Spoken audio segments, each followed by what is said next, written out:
Sweetheart, men with twice your training have missed that ridge. Go make coffee. Corporal Ryan Mitchell said it loud, so the whole shelter would hear, then spat on the frozen ground beside her rifle case and laughed. The other soldiers laughed with him. 1,600 meters out, an enemy sniper had already pinned them for 11 hours. Wounded 2 men turned the valley into a grave. And command had sent a woman. Claire Morgan didn't argue. She didn't fire back. She just knelt, opened her case, and let them laugh because she knew something they didn't. In 2 hours, every man in that room would be holding his breath for her. Before we go further, if a story about respect that has to be earned the hard way is the kind of story you love, take 1 second and subscribe to this channel. Stay with me until the very end and comment the city you are watching from right now so I can see just how far Claire's story has traveled. The wind came down off the Colorado peaks like it had a grudge, and inside the temporary command shelter, 12 exhausted soldiers were slowly running out of hope. They had been pinned for almost 11 hours. A single enemy marksman dug into a ridge somewhere past 1,600 meters had turned an open training valley into a killing floor. 2 men were down with simulated wounds that felt real enough when you were the one lying on a cot with a medic pressing a compress into your shoulder. The mission clock kept ticking, and nobody, not one man in that unit, had a solution. Corporal Ryan Mitchell had been the loudest voice in the shelter for hours. He was 34 years old, built like a door, and he had 11 confirmed long-range engagements to his name. He was the kind of man other men listened to because he had survived the kind of days that make you either quiet or dead. And right now, Ryan Mitchell was out of ideas, and he hated being out of ideas more than he hated anything else in the world. We wait for weather, Ryan said, for the 3rd time. Ceiling drops, we get air support. We pull the wounded. We regroup. That ridge is a coffin. Anybody who tries to counter that shooter from here is walking into it. Weather's not dropping, said Sergeant Alvarez, staring at a battered tablet. System stalled. We've got hours of this at least. Then we hold, Ryan said. We can't hold.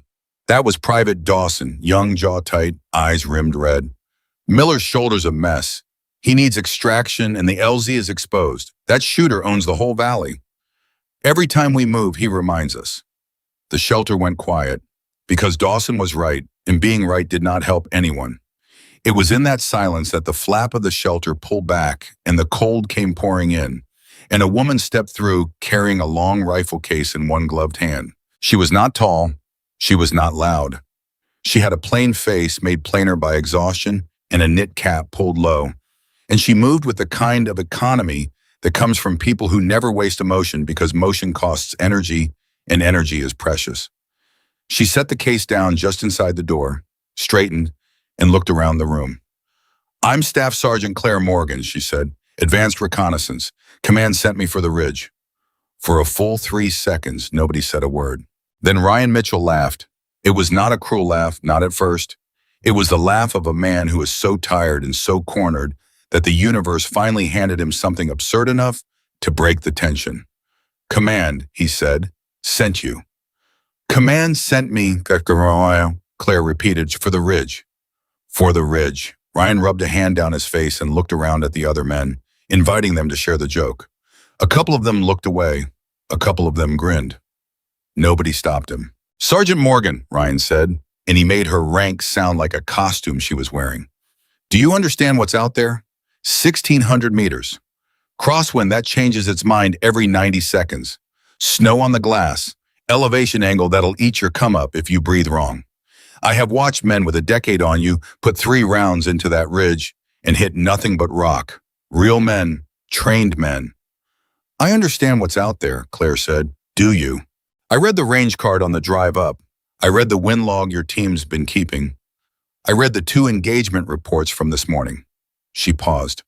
Whoever's been logging wind for you is doing a good job, by the way. That's rare.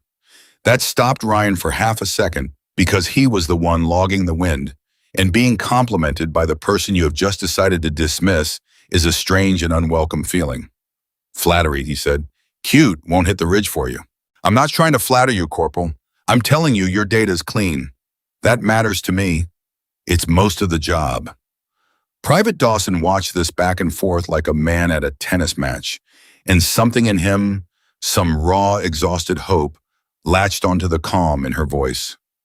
"You've made shots like this before?" he asked. Claire turned to him, and here was the first thing that surprised them, though most of them would not admit it until much later. She did not puff up. She did not tell a war story. She did not do the thing men do when their competence is questioned, the chest out, the list of medals. "I've missed shots like this before," she said. "That's why I'm careful now."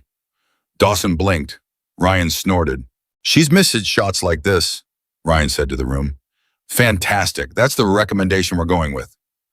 "You want somebody who's never missed?" Claire crouched by her case and flicked the two latches.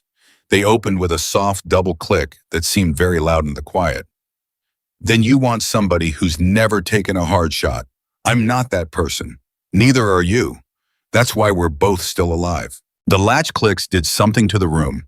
It is hard to explain unless you have been in a place like that, but the sound of a professional opening their tools has a way of settling nerves, even the nerves of people who have decided not to trust the professional.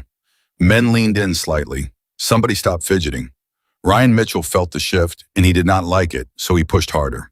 "Let me tell you why they sent you," he said, stepping closer, lowering his voice so it was almost kind, which made it worse. "It's not because you're the best shooter they had. It's a training exercise. There's a review board. There's a general somewhere who wants a nice photo of a woman making a hard call in the field so they can put it in a brochure. You're a photo op, Sergeant, and when you miss that ridge, and you will, I'm going to be the one who called it, and everybody in this shelter is going to remember I called it." The room got very still. Claire looked up at him from where she knelt. She was not angry. That was the thing Dawson would remember for the rest of his life. She was not angry, and she was not hurt, and she was not scared. She looked at Ryan Mitchell the way you look at weather, something to be understood, accounted for, and then worked around. "You might be right," she said. Ryan blinked. He had been braced for a fight. He had wanted a fight. Fighting was easier than sitting in a shelter feeling useless.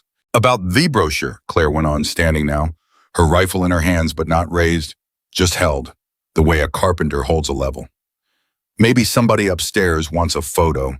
I can't control that. I don't care about that. Here's what I care about. There are 2 men on those cots who need to be somewhere warm and safe. And there's a shooter on that ridge who is deciding right now whether he's bored enough to make it 3. I can either help with that or I can't. If I can't, I'll pack up and get out of your way, and you can hold and pray the ceiling drops. But I'm not going to argue with you about whether I belong here, Corporal, because that argument doesn't move either of those men 1 inch closer to a helicopter." Nobody spoke. Ryan opened his mouth, closed it, and Sergeant Alvarez, who outranked both of them and had been quiet in the corner watching this whole thing with tired eyes, finally said, "Let her look." "Sergeant," Ryan started. "I said let her look, Mitchell." Alvarez stood. He had the kind of authority that did not need volume. "We've got nothing. She's got a case. Right now, the case is winning. Morgan, you want to see the ridge? I'll walk you to the OP. Everybody else, stand down and quit clucking." That should have been the end of the doubting. It was not, of course. Doubt does not die because a sergeant tells it to. It just goes quiet and waits.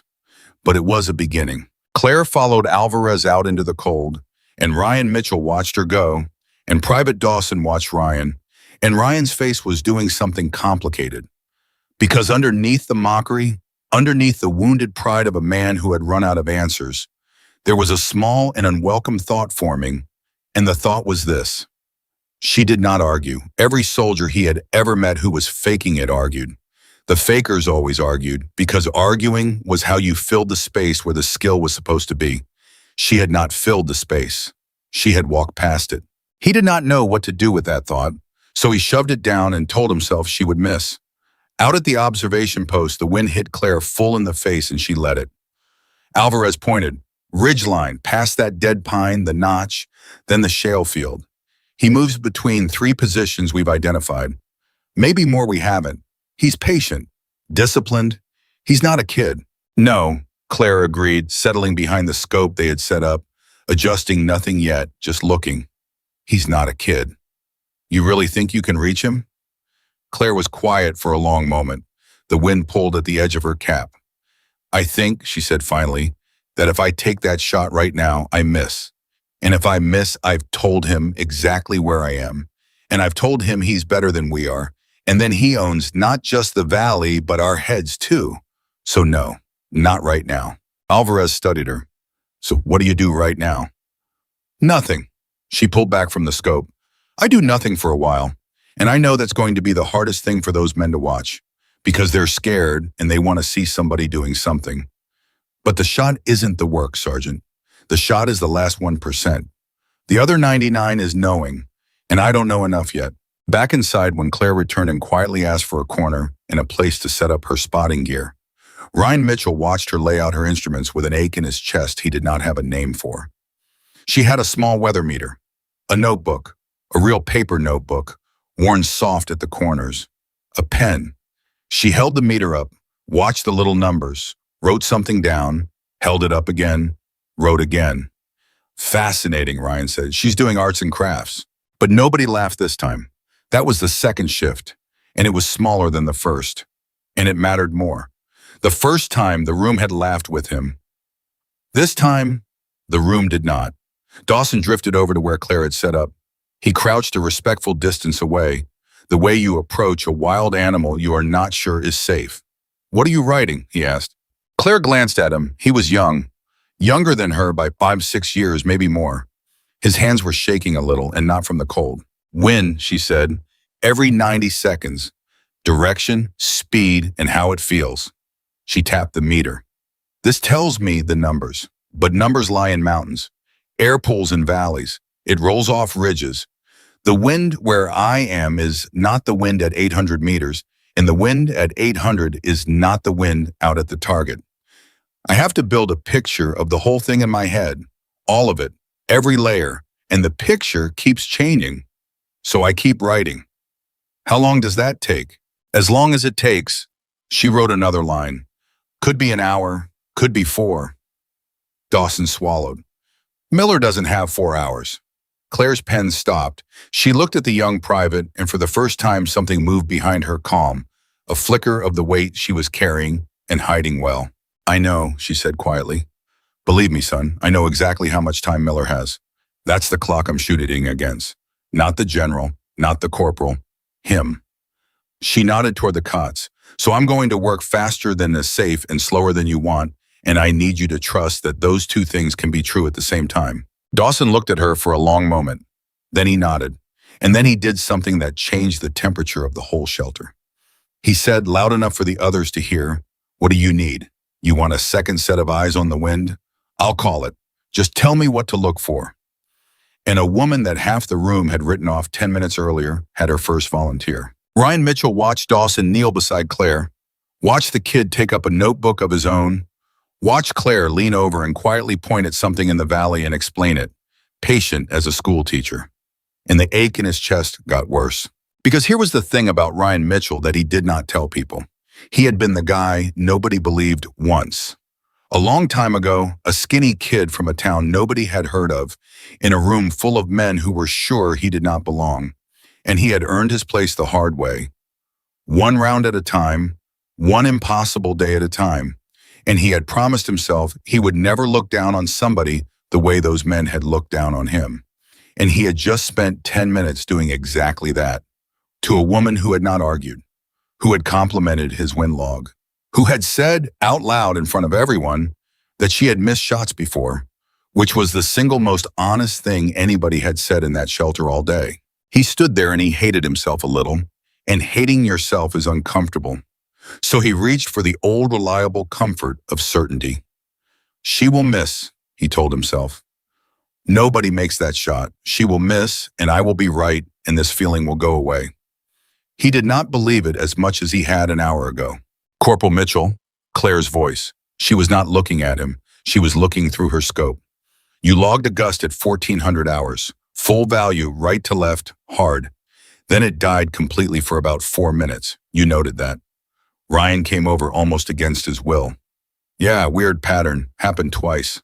3 times, actually. You missed the third. It's smaller. She still did not look at him. There's a thermal cycle happening. The sun heats that south face, air rises, pulls a draft through the notch. Then it collapses and goes still. It's got a rhythm. If I can time it, there's a window.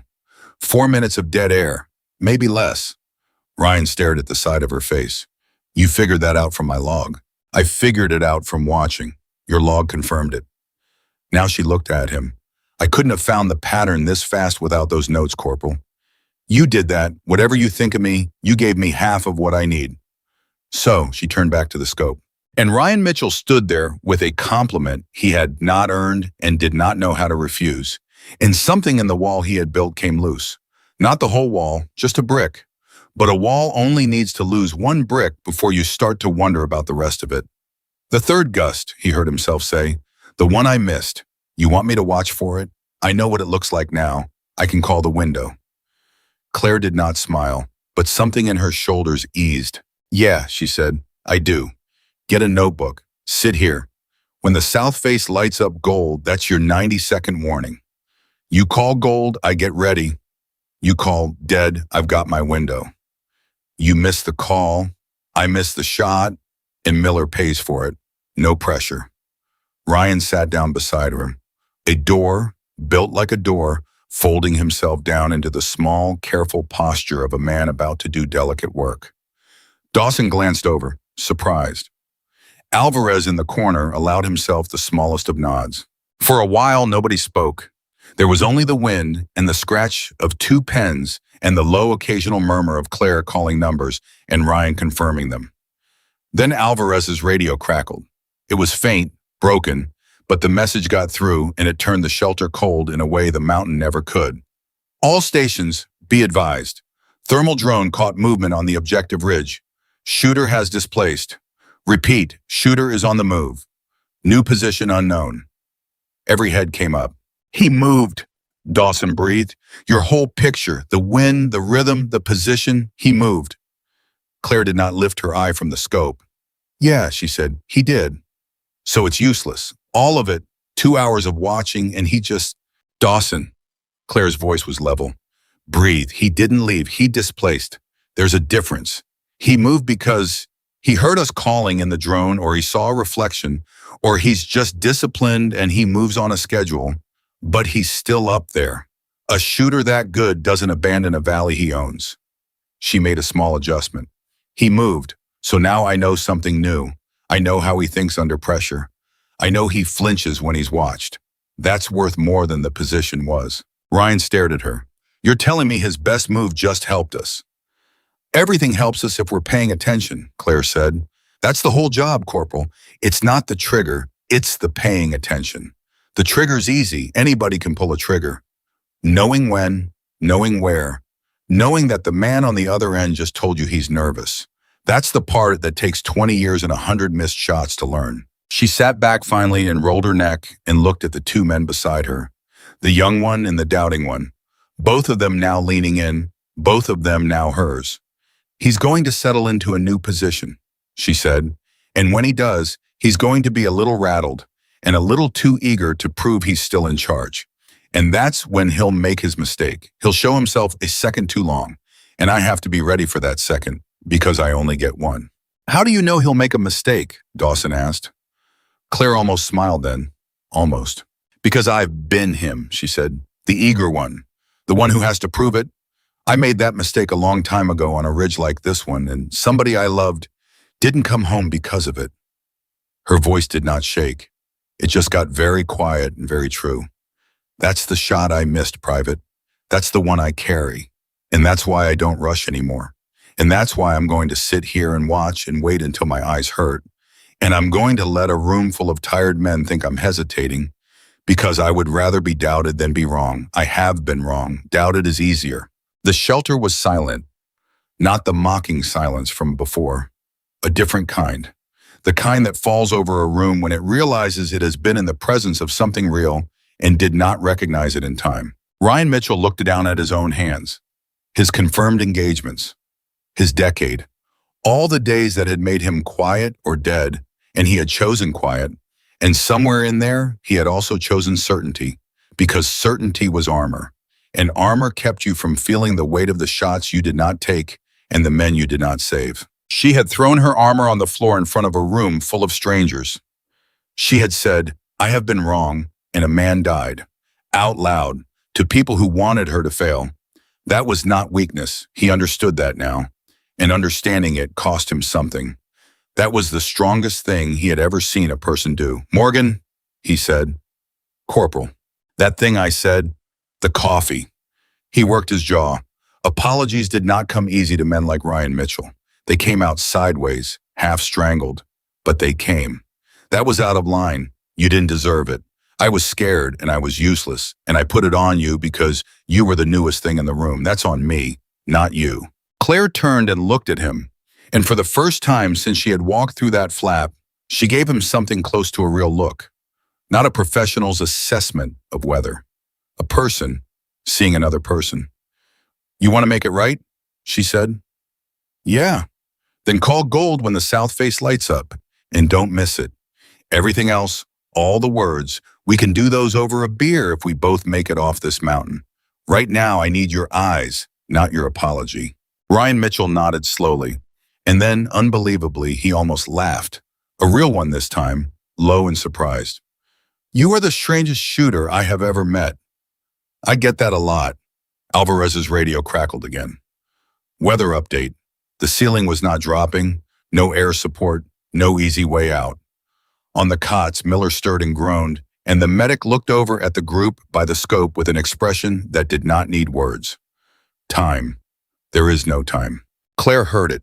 She heard all of it, and she leaned forward and put her eye back to the glass, and the valley stretched out in front of her, 1,600 meters of wind and snow and shale, and one disciplined man hidden somewhere in it, who did not yet know that the person hunting him had already learned to think like him.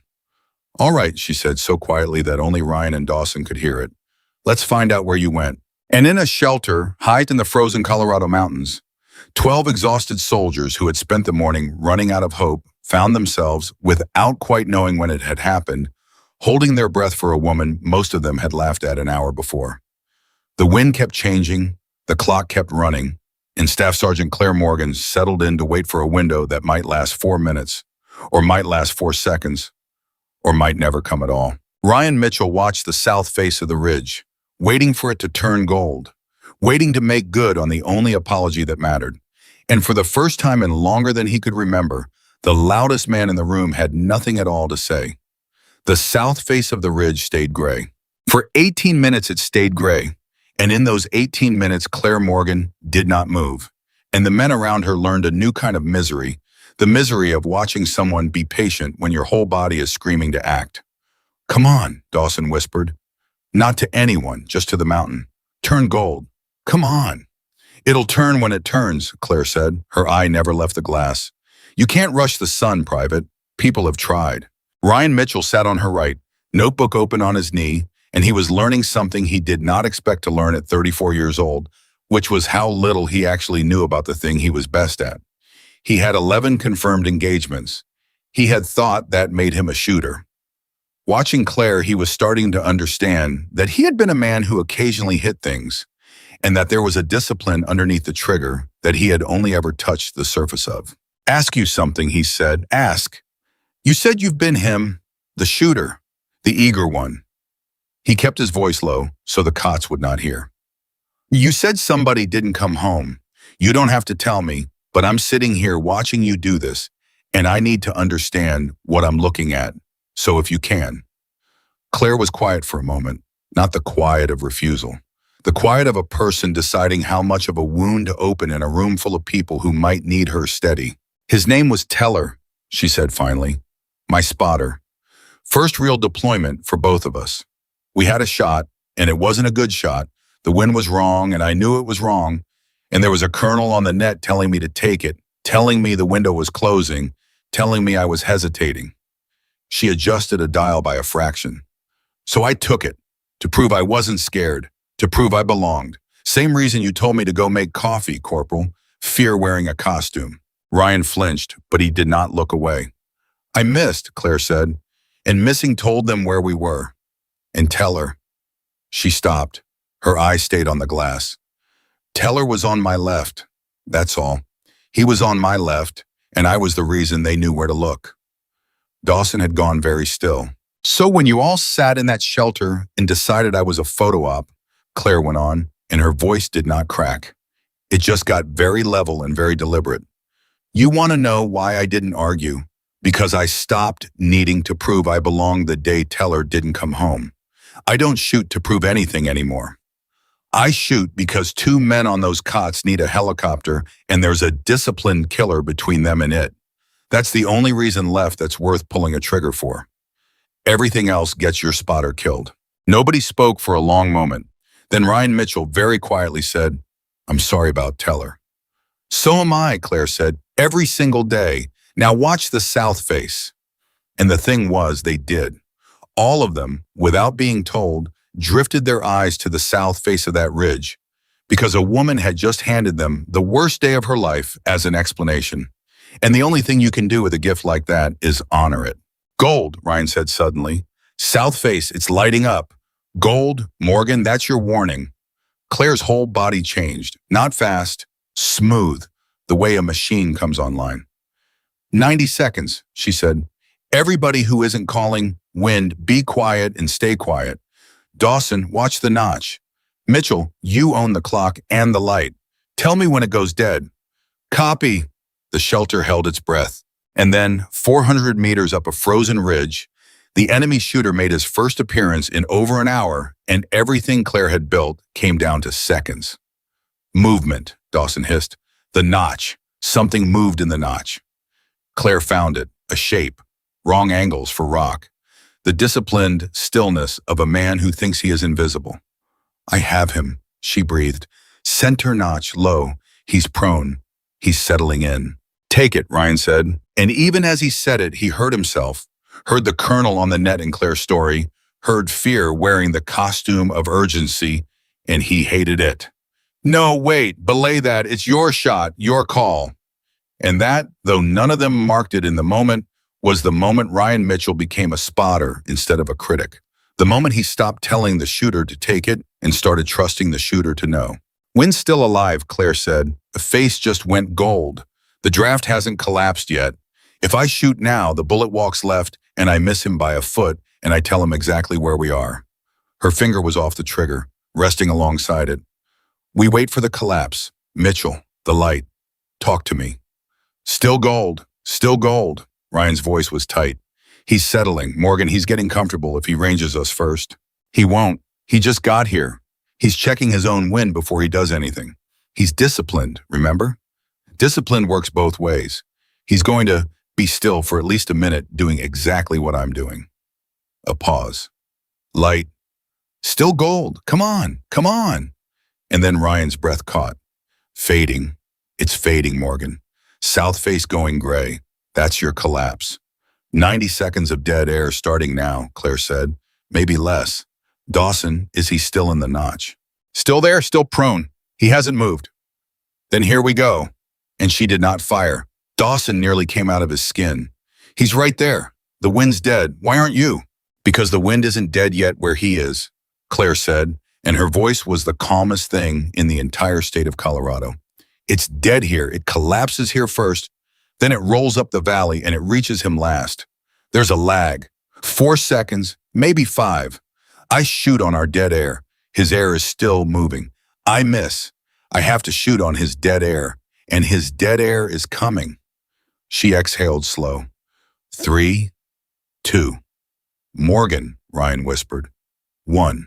And the enemy shooter, 400 meters up and 1,600 out, chose that exact moment to lift his head and shift his position, and the shape in the notch broke apart and slid backward into the rock and was gone. The silence in the shelter was total. He moved, Dawson said, and his voice cracked in half. He moved. You had him. You had him, and the wind was dead, and you waited, and he. Dawson. Claire pulled back from the scope for the first time in an hour and rolled her shoulder and looked at the young man with something that was almost gentle. If I'd fired a second earlier, I'd have hit where he was, not where he went. I'd have put a round through empty rock and lit us up like a Christmas tree. He's not gone. He repositioned inside his own hole. He'll settle again. And now I've watched him move twice, and both times he came up too fast and shifted before he was ready. She picked her pen back up. He's disciplined about waiting. He's not disciplined about settling. He fidgets. That's his tell. That's the crack in him. And I just watched it twice for free. Ryan stared at her. You didn't miss a shot just now. You collected data. I collected data, Claire agreed. The shot's coming. But I only get the real one once, Corporal. And I am not spending it until he shows me the fidget and then holds still like he means it.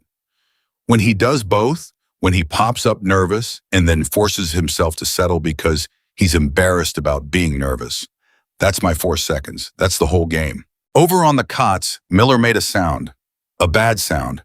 The medic, a lean, quiet man named Ortiz, pressed harder on the shoulder and looked up, and his face did the arithmetic that everyone was avoiding.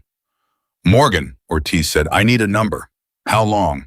Claire did not look away from the glass, but something in her jaw tightened. I can't give you a number, Doc. I can give you the truth. He's got a rhythm. He surfaces about every 20 minutes to reassert control of the valley. I've watched 2 cycles.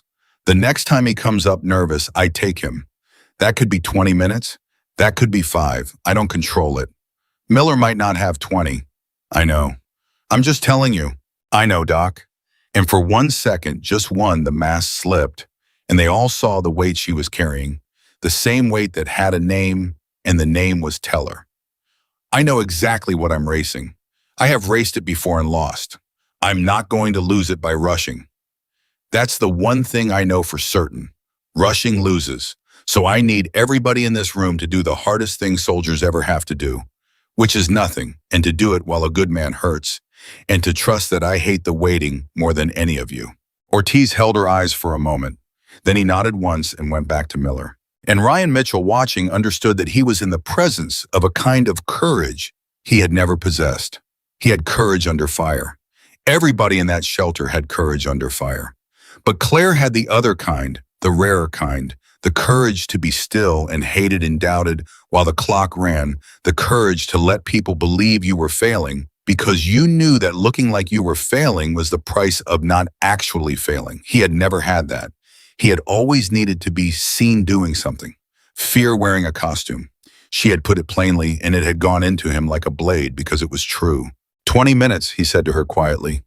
Give or take. What do you need from me for 20 minutes? Keep logging the thermal cycle. And Mitchell. She glanced at him. Keep the room calm. They trust you. When they get scared, they look at you, not me, because you're the one they've bled with. So if you stay steady, they stay steady, and a steady room is a quiet room, and I need quiet to hear the valley. You following me? Ryan blinked. She had just handed him a job. A real one. Not a courtesy. The most useless he had felt all day, and she had reached into that uselessness and given him a purpose. And he understood in that moment that this was a kind of leadership he had never seen, the kind that made everyone around you more than they were. Yeah, he said, and his voice was rough. Yeah, I follow you. He turned to the room. Listen up. Nobody moves fast. Nobody talks loud. Nobody asks Morgan how long. She's working. This is what working looks like. It's ugly and it's slow and it's the best chance we've got, so we protect it. Dawson, you good? I'm good, Corp. You're not, but you're going to be. Watch the notch. That's your whole world right now, the notch. And for a while, the shelter found a strange, taut, terrible peace, the peace of people who have decided to trust someone. 19 minutes passed. The wind cycled. The south face went gold and gray and gold again. Claire logged it. Ryan logged it. Dawson watched the notch until his eyes watered, and then he blinked and watched some more. At the 21-minute mark, Alvarez's radio crackled and the piece shattered. All stations priority. Be advised, we have a second thermal signature on the objective ridge. Repeat, second signature. There may be 2 shooters. Confirm and advise. The word 2 dropped into the shelter like a stone into a still pond. 2, Dawson said. There's 2 of them. Morgan, there's 2. Claire did not react the way a person reacts to bad news. She reacted the way a person reacts to information, which was worse in a way, because it meant she had already understood the situation was this bad and had simply not said so. I know, she said. The whole room turned. You know, Ryan said. You knew there were 2? I suspected. Claire finally pulled back from the glass and looked at them. And there was no apology in her face, only the flat honesty that had unsettled them from the first minute. The displacement pattern was wrong for one man. When he moved off the first position, the valley didn't go quiet. There was still a set of eyes on us. I felt it. One shooter can't watch and move at the same time. Two can. One shoots, one spots, and covers. That's why he's owned this valley all day. It was never one disciplined man. It was a team, a good one. And you didn't say anything? Dawson's voice climbed. What would it have changed, Private? Claire said, not unkindly. You were already scared. Telling you there were two of them an hour ago just makes you scared for an extra hour. I tell you now because now it matters. Now it changes the shot. How does it change the shot? Claire looked back through the glass. Because if I take the shooter, the spotter becomes the shooter, and he already has a beat on wherever my muzzle flash comes from.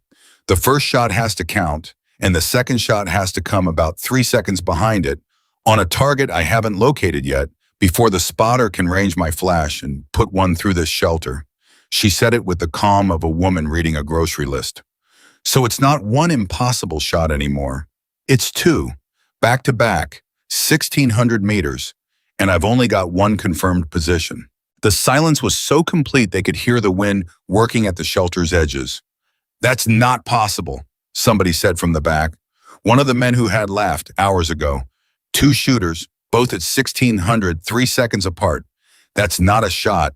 That's a miracle. It's not a miracle, Claire said. It's a lot of work and a little bit of luck, and I've done most of the work. But I need the spotter's position. I can't take two men I can only see one of. She turned to Ryan. Mitchell, when the shooter fires, the spotter is nearby. Same rock band, higher or lower, close enough to talk.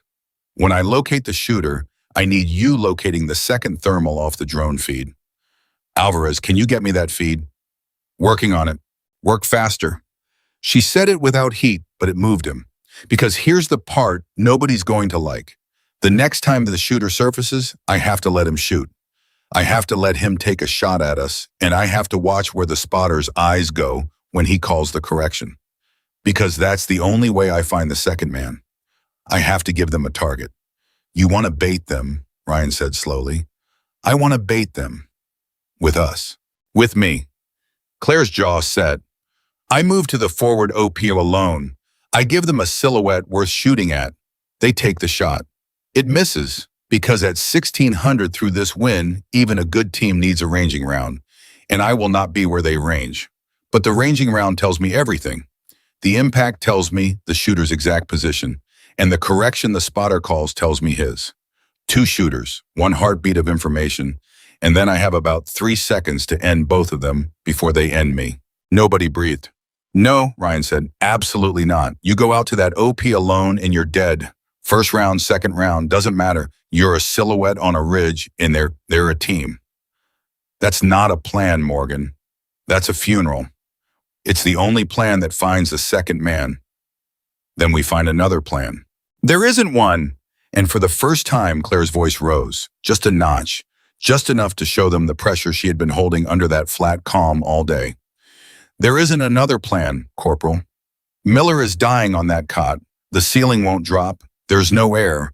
There's no other route out of this valley that a two-man team owning the high ground won't shoot to pieces. Somebody has to give them a target, and it has to be somebody who can survive being the target. And that's me. That's the whole reason I'm the one who walks out to that OP and not you. Not because you're not brave, because you die out there and I might not, because I've spent 20 years learning exactly how not to be where the bullet goes. Ryan stared at her. His jaw worked. He wanted to argue. Every instinct he had wanted to argue. Then I'm coming with you, he said. No, I'm your spotter now. You said it yourself. You need eyes on the second thermal, and the drone feed cuts out every 90 seconds. I've watched it happen. You need a human being out there calling what the drone can't. So I'm coming. Mitchell. You gave me a job, Morgan. Keep the room calm. Well, the room's about to watch you walk out and bait two snipers, so the room is not going to be calm, so that job's done. New job. I spot. That's what spotters do. They go where the shooter goes. He was already checking his gear. Teller went where you went. I read it in your face when you said his name. He was on your left. So I'll be on your left. And this time the shooter isn't going to miss, and this time the spotter comes home. It was, without question, the cruelest and kindest thing anyone could have said to her, and it landed on Claire Morgan like a physical blow. For 1 second, one raw, unguarded second, the woman who had not flinched all day looked like she might come apart. Then she gathered it back in, all of it, and what was left was something harder and clearer than before. If you come, she said, and her voice was very quiet, you do exactly what I say. When I say it, no hesitation. When I say down, you're already down. When I say still, you stop breathing. I am not bearing a second spotter, Corporal. I won't survive it. Do you understand me? I understand you. Say it back. Down means already down. Still means stop breathing. No hesitation. He met her eyes. I've got you, Morgan. Let's go get these two off our mountain. Alvarez stepped in. The feed's up. Intermittent, but it's up. I'll run it from here and relay whatever I can before it drops. Dawson, you're on the notch through the main scope. You call the shooter the second he surfaces. Ortiz, keep Miller alive. He looked at Claire and Ryan. You two, I don't have the authority to order you to do this, and I sure as hell don't have the authority to stop you. So all I'll say is, come back, both of you. That's not an order. That's a request from a tired old sergeant who's seen enough men not come back. We'll come back, Claire said. She did not say she promised. Dawson noticed that. She never once said she promised. The move to the forward observation post took 11 minutes, low and slow and silent. And every meter of it, Claire could feel the valley watching, could feel the disciplined patience of two men who had owned this ground all day and did not yet know that the thing hunting them had finally decided to bleed a little to find them. Ryan stayed on her left. He did not speak. He had, it turned out, the discipline she needed when it counted, and she filed that away. Another correction to her first impression of him, the loud one, the doubter, the man who had told her to make coffee and was now crawling through the snow on her left flank, ready to die, calling wind for her. They reached the opie she set up, and now came the part that turned Ryan Mitchell's blood to ice water, because now Claire Morgan deliberately, calmly rose into a firing position that showed a clean silhouette against the gray and made herself a target. Morgan, he breathed, you're skylined. They'll see you. That's the idea. She was scanning the notch. Dawson, you copy? I'm in position. When the shooter surfaces, I need the call. Dawson's voice came thin through the radio. Copy. Nothing yet. Nothing. Come on. Come on. Movement. Movement in the notch, Morgan. He's up. He's up. I see him. He's ranging you, Ryan said, his whole body one tight wire. Morgan, he's got a beat on you. He's ranging. If you're going to move, you move now. Not yet. Morgan. Not yet. I need the ranging round. I need him to shoot. Hold. And Ryan Mitchell had to lie there in the snow on her left and watch a man 1,600 meters away take aim at the woman beside him and do nothing because she had said hold. And holding was the whole job, and Teller's ghost was in the space between them, making sure he did not break. The shooter fired. The round came in high and left, a ranging round cracking off the rock 2 meters over Claire's head. And in the half second of that impact, Claire Morgan's mind did more work than most people do in a week. Impact high left, shooter's holding low for the wind. That puts him center notch -1 meter. I have him, she said all in one breath. Mitchell, the correction. Where does the spotter look? Watch the spotter. And Ryan, who had been watching not the shooter, but the rock band around him exactly as she'd told him, saw it. A flicker, a second thermal shape, upslope and right, turning its head to call the correction to its partner. Spotter, upslope right, 30 meters off the shooter, higher band. He's calling the correction. Morgan, he's right there. I have both, Claire said. Down, Mitchell, all the way down. Do not lift your head no matter what you hear. Down. Ryan went down. Already down, no hesitation. Face in the snow, and the last thing he saw before the world narrowed to the sound of her breathing was Claire Morgan settling into the stillness he had watched her wait for all day. The perfect, impossible stillness. The fidget gone, the doubt gone. 20 years of missed shots and one dead spotter, and a room full of men who had laughed at her, all narrowing down to a single point of absolute calm. The shooter fired again, his corrected shot aiming at where he thought Claire was. He was a half-second too late, because Claire had already fired first. Ryan heard her rifle crack, and then in the space of one held breath, he heard it crack again, the second shot coming so fast on the first that they almost blurred into a single sound, faster than he would have believed a bolt could cycle, faster than 3 seconds, faster than the spotter could turn his corrected shooter into a second threat. And then nothing. The valley went silent. Not the silence of waiting, a different silence. A final one. The silence of a mountain that has been holding its breath for 11 hours suddenly, completely, letting it go. Ryan Mitchell lay in the snow with his face down, not daring to move, because she had said, "Do not lift your head no matter what you hear." And he heard nothing, and the nothing stretched on, and terror flooded him, because what if the nothing meant she was hit? What if the second shooter's corrected round had found her in the half-second she was exposed? What if he was lying in the snow next to a second dead shooter, and he had promised? He had said, "This time the spotter comes home." He had said it to her and to Teller's ghost and to himself. "Morgan," he whispered.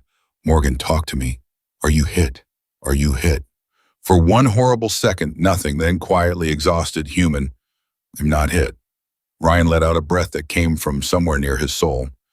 "Both of them?" he asked. He still had not lifted his head. "Both of them." Her voice was flat, drained, the voice of someone who has spent everything they have. "Shooter first." Spotter turned to see what happened to his partner. That half-second he wasn't looking at his scope.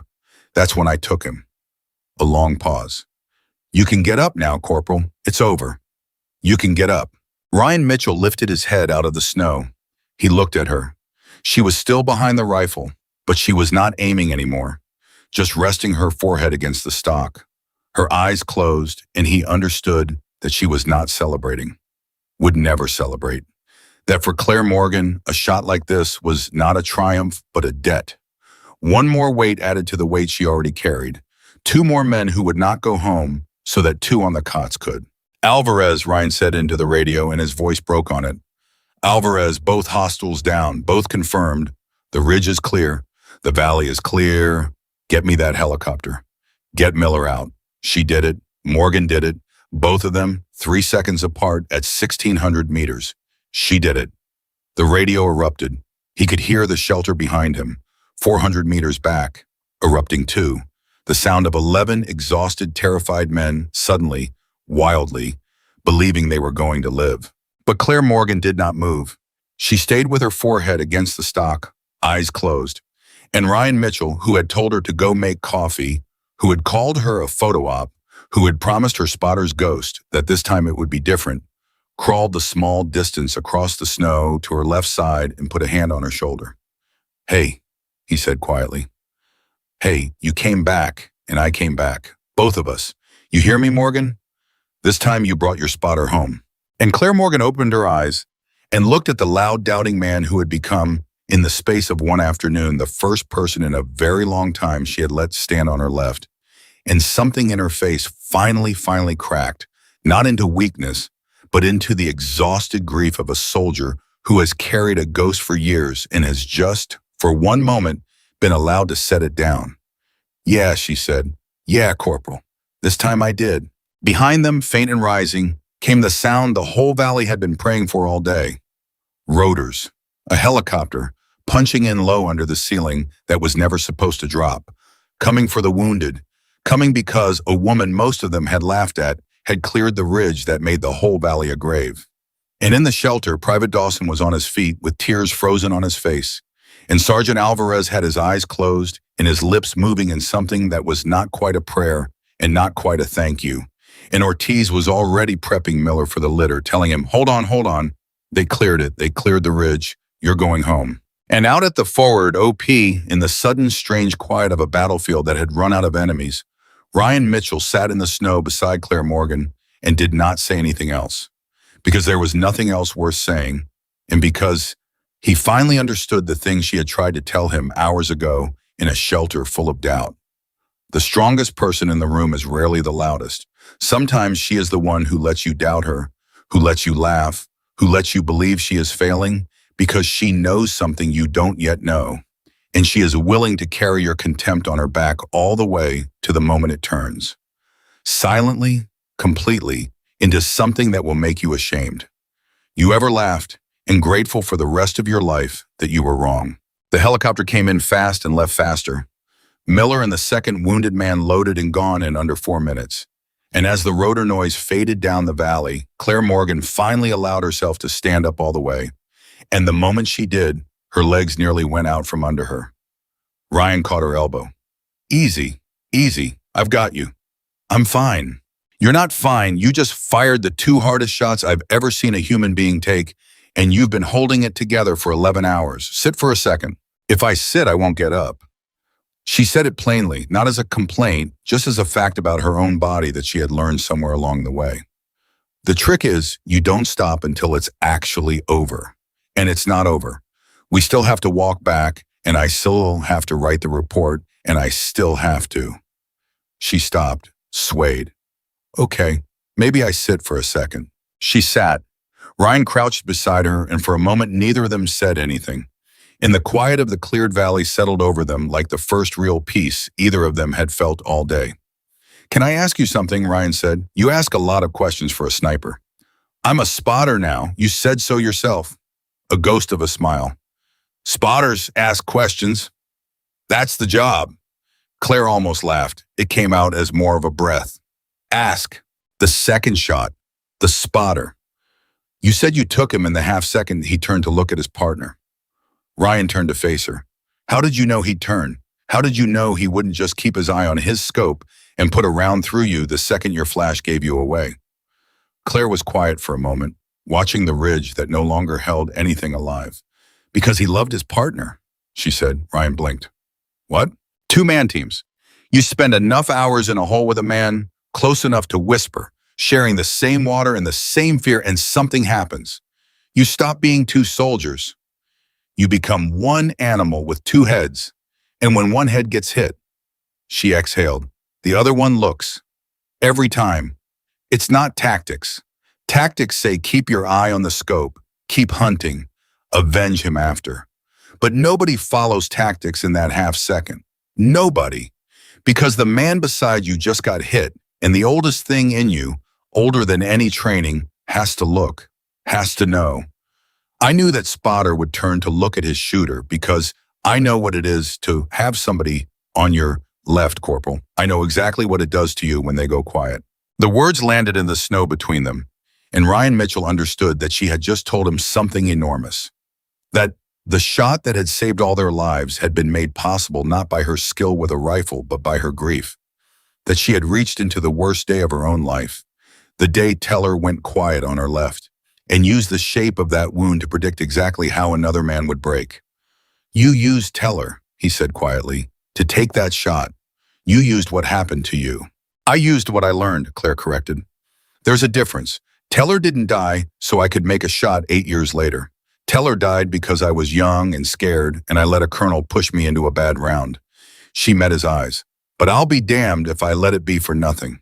Everything I know about how a man breaks when his partner goes quiet, I know because of Teller. So yeah, he was on that ridge with me today. He's on every ridge with me. That's not a burden, Mitchell. That's the only thing that makes the burden mean anything. Ryan had to look away for a moment because there was something in his eyes that a corporal with 11 confirmed engagements did not let other soldiers see. We should get you back, he said, when he trusted his voice again. Alvarez is going to want a full. Yeah, she got to her feet, steadier now. Let's go tell the room. The walk back to the shelter took 9 minutes, and every one of those minutes Ryan Mitchell was rehearsing something in his head because there was a thing he needed to do and he did not know how to do it, and men like him never did. They came through the flap and the shelter erupted. Dawson got to her first, the young private who had watched the whole thing through the main scope, who had called the shooter surfacing, who had wept openly when the ridge went silent, threw military bearing out the window entirely, and grabbed Claire Morgan in a hug that lifted her off her feet. You did it, he kept saying. You did it. You did it. I watched it. I watched both of them go down. 3 seconds. I timed it. 3 seconds. Morgan, 3 seconds. 2.8 actually, came a dry voice from the corner. Alvarez. He was smiling, which nobody in the unit had seen him do in about a week. I was watching the drone clock, 2.8 seconds between rounds. At 1,600 meters, on 2 targets, one of which you located after you'd already fired the first shot. He shook his head slowly. In 31 years, Morgan, I have never seen anything like it. And I've seen a lot. I had a good spotter, Claire said, setting Dawson back on his feet. You had Mitchell, Alvarez said, and there was a question buried in it because everyone in that shelter had heard the way Ryan spoke to her that morning. The coffee, the photo op, the promise that she would miss.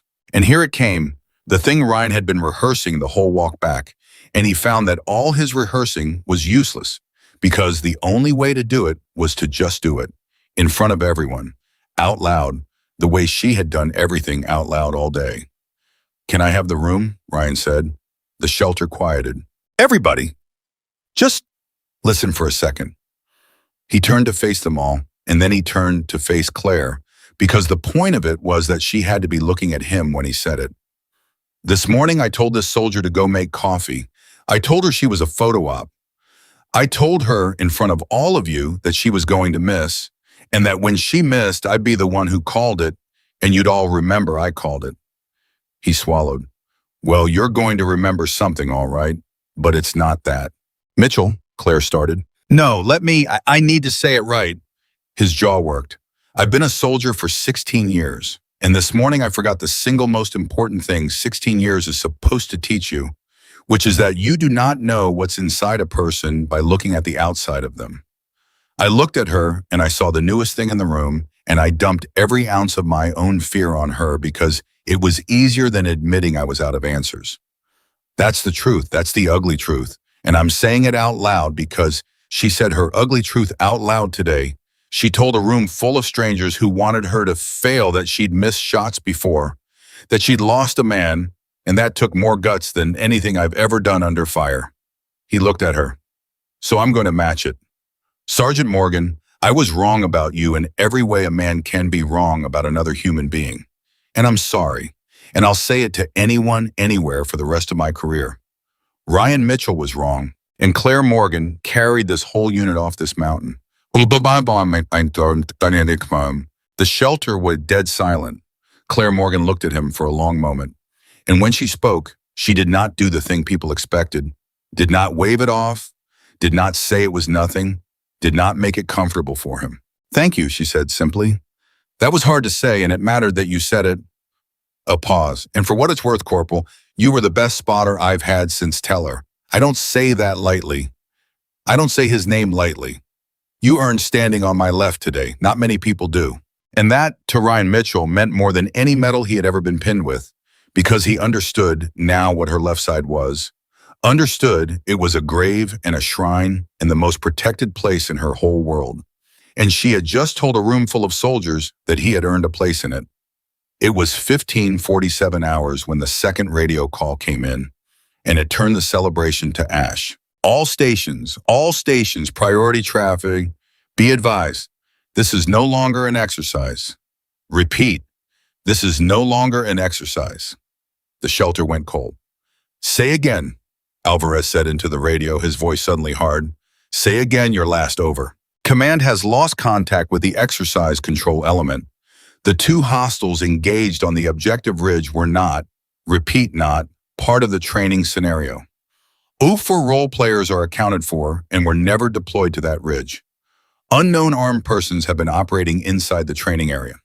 Threat is assessed as real.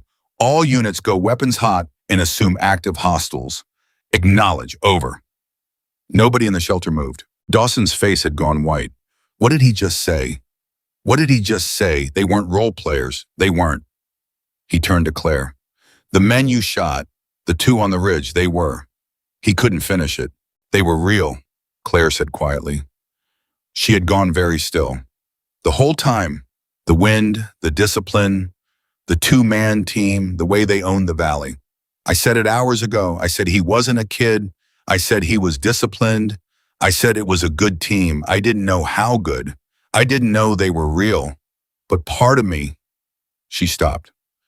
Part of me knew something was wrong. Role players in a training exercise don't shoot to wound and then hunt the wounded. Role players don't displace to bait a counter sniper. What we were up against all day was never a training problem. It was a killing team, and they were very, very good at it. The full weight of it settled over the shelter. Every man in that room recalibrated the entire day. The wounded had been really wounded, the rounds had been real rounds, and the 2 shots Claire Morgan had made at 1,600 meters had not saved them from a hard grade on a training exercise. They had saved them from being hunted down and killed, one by one, in a valley with no way out. How? Ryan said. His voice was raw. How does an armed killing team get inside a live U.S. military training area? That's above all of us, Alvarez said grimly. And it's the wrong question for right now. Right question is, he keyed the radio. Command, this is Shelter Element. Be advised the 2 hostiles on the objective ridge are confirmed KYA, engaged and neutralized approximately 40 minutes ago by a member of this element. Ridge is clear. Say again, the ridge is already clear. Over. There was a long pause on the radio. Shelter Element confirm. You are reporting the 2 unknown hostiles are already neutralized? Affirmative. Both KIA, 1,600 meters, 1 shooter. She took both of them. Another pause. Longer. Shelter Element, be advised. If that is accurate, the individual who made that engagement may have just saved this entire unit's lives, and we need a full debrief the moment you are secure. But be further advised. A 2-man team does not operate alone. If there were 2 inside the wire, assume there are more. Do not, repeat, do not assume the area is clear. Hold your position, maintain security, extraction is inbound, but weather is limiting us. Estimated 90 minutes. Over. 90 minutes. 90 minutes, Dawson repeated. 90 minutes in a shelter, in an open valley with maybe more of them out there, and we don't know how many or where. Then we make it 90 minutes, Claire said. And just like that, she was working again. The exhaustion shoved back down beneath the surface where she kept everything. Alvarez, we need to reposition. This shelter's location is compromised. Both dead hostiles had eyes on it all day, which means anyone they were reporting to knows exactly where we are.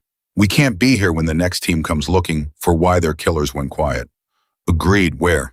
Claire was already pulling out her worn notebook, the one full of 11 hours of wind and light and the rhythm of a valley she now knew better than anyone alive. There's a fold in the terrain north-northeast, about 300 meters. Defilade, blocks line of sight from the high ground on 3 sides. I logged it this morning when I was reading approaches. If I were bringing in a second team, that's the one piece of ground in this whole valley I couldn't touch. She looked up. We move there. We set security. We make them come to us across open ground, where the advantage flips to us for once. Ryan was staring at her notebook. You logged a fallback position this morning before any of us even trusted you, before you'd fired a single shot. I log everything, Corporal. She stood, gathering her gear. That's the job. The shot is 1%. The other 99 is knowing the ground so well that when everything goes wrong, and it always goes wrong, you already know where to run. She slung her rifle. I didn't know there were real killers in this valley this morning, but I knew that if there were, that fold in the ground was where I'd want to be. So I wrote it down, and now we're all going to be glad I did. They moved in 7 minutes, low and fast and disciplined. Claire on point because she was the only one who had memorized the ground. Ryan on the rear because he was the only one she trusted to hold a rear that mattered. Dawson stayed tight to the center with the extra gear, and Alvarez ran comms as they went. And every meter of that 300 meters was the longest 300 meters any of them had ever crossed, because now they knew the enemy was real, and now they knew there might be more. And every rock on every ridge was a place a shooter might be lying, watching, waiting, the way 2 shooters had watched and waited all day. They reached the fold.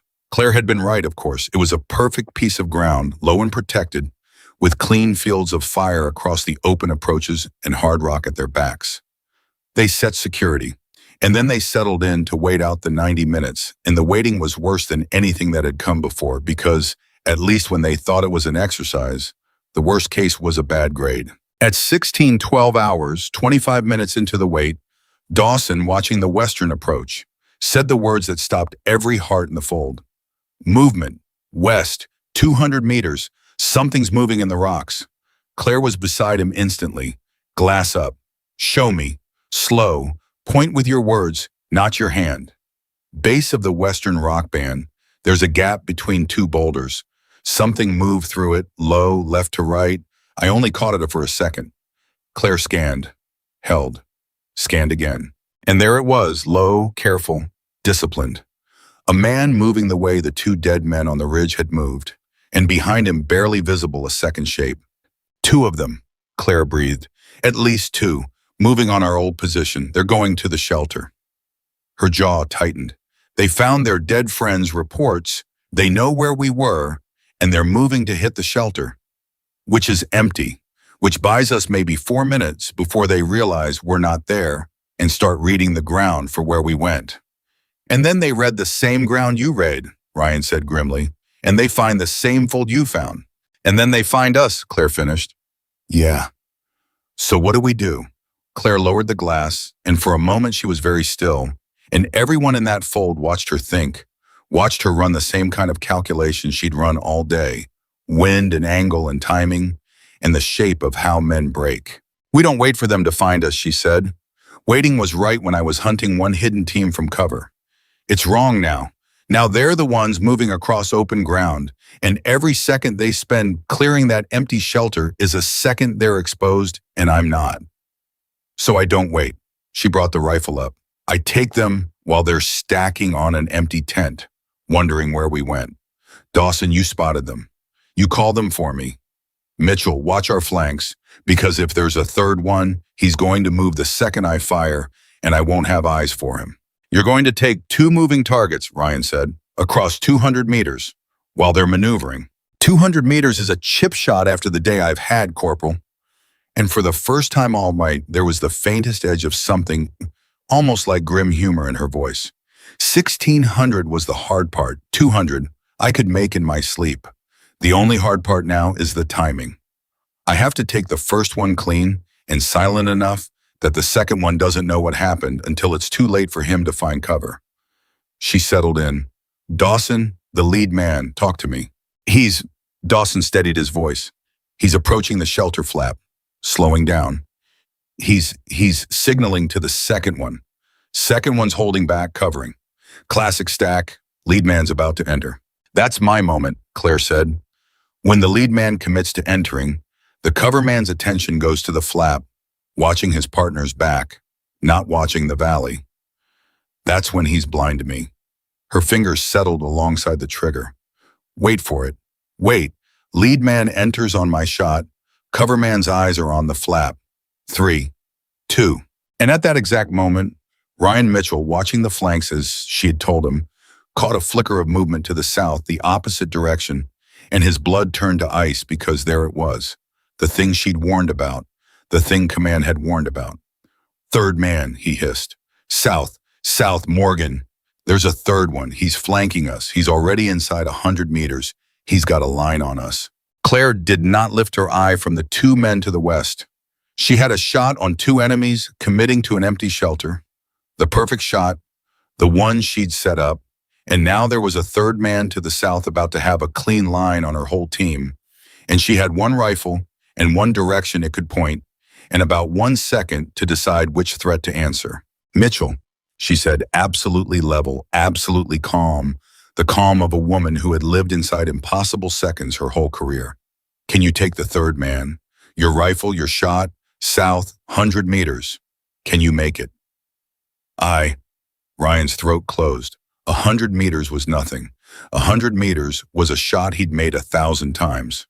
But not with her life and Dawson's and Alvarez's riding on it, not in the 1 second before a flanking shooter fired first. I can make it. Then here's what happens, Claire said, still not lifting her eye from the west.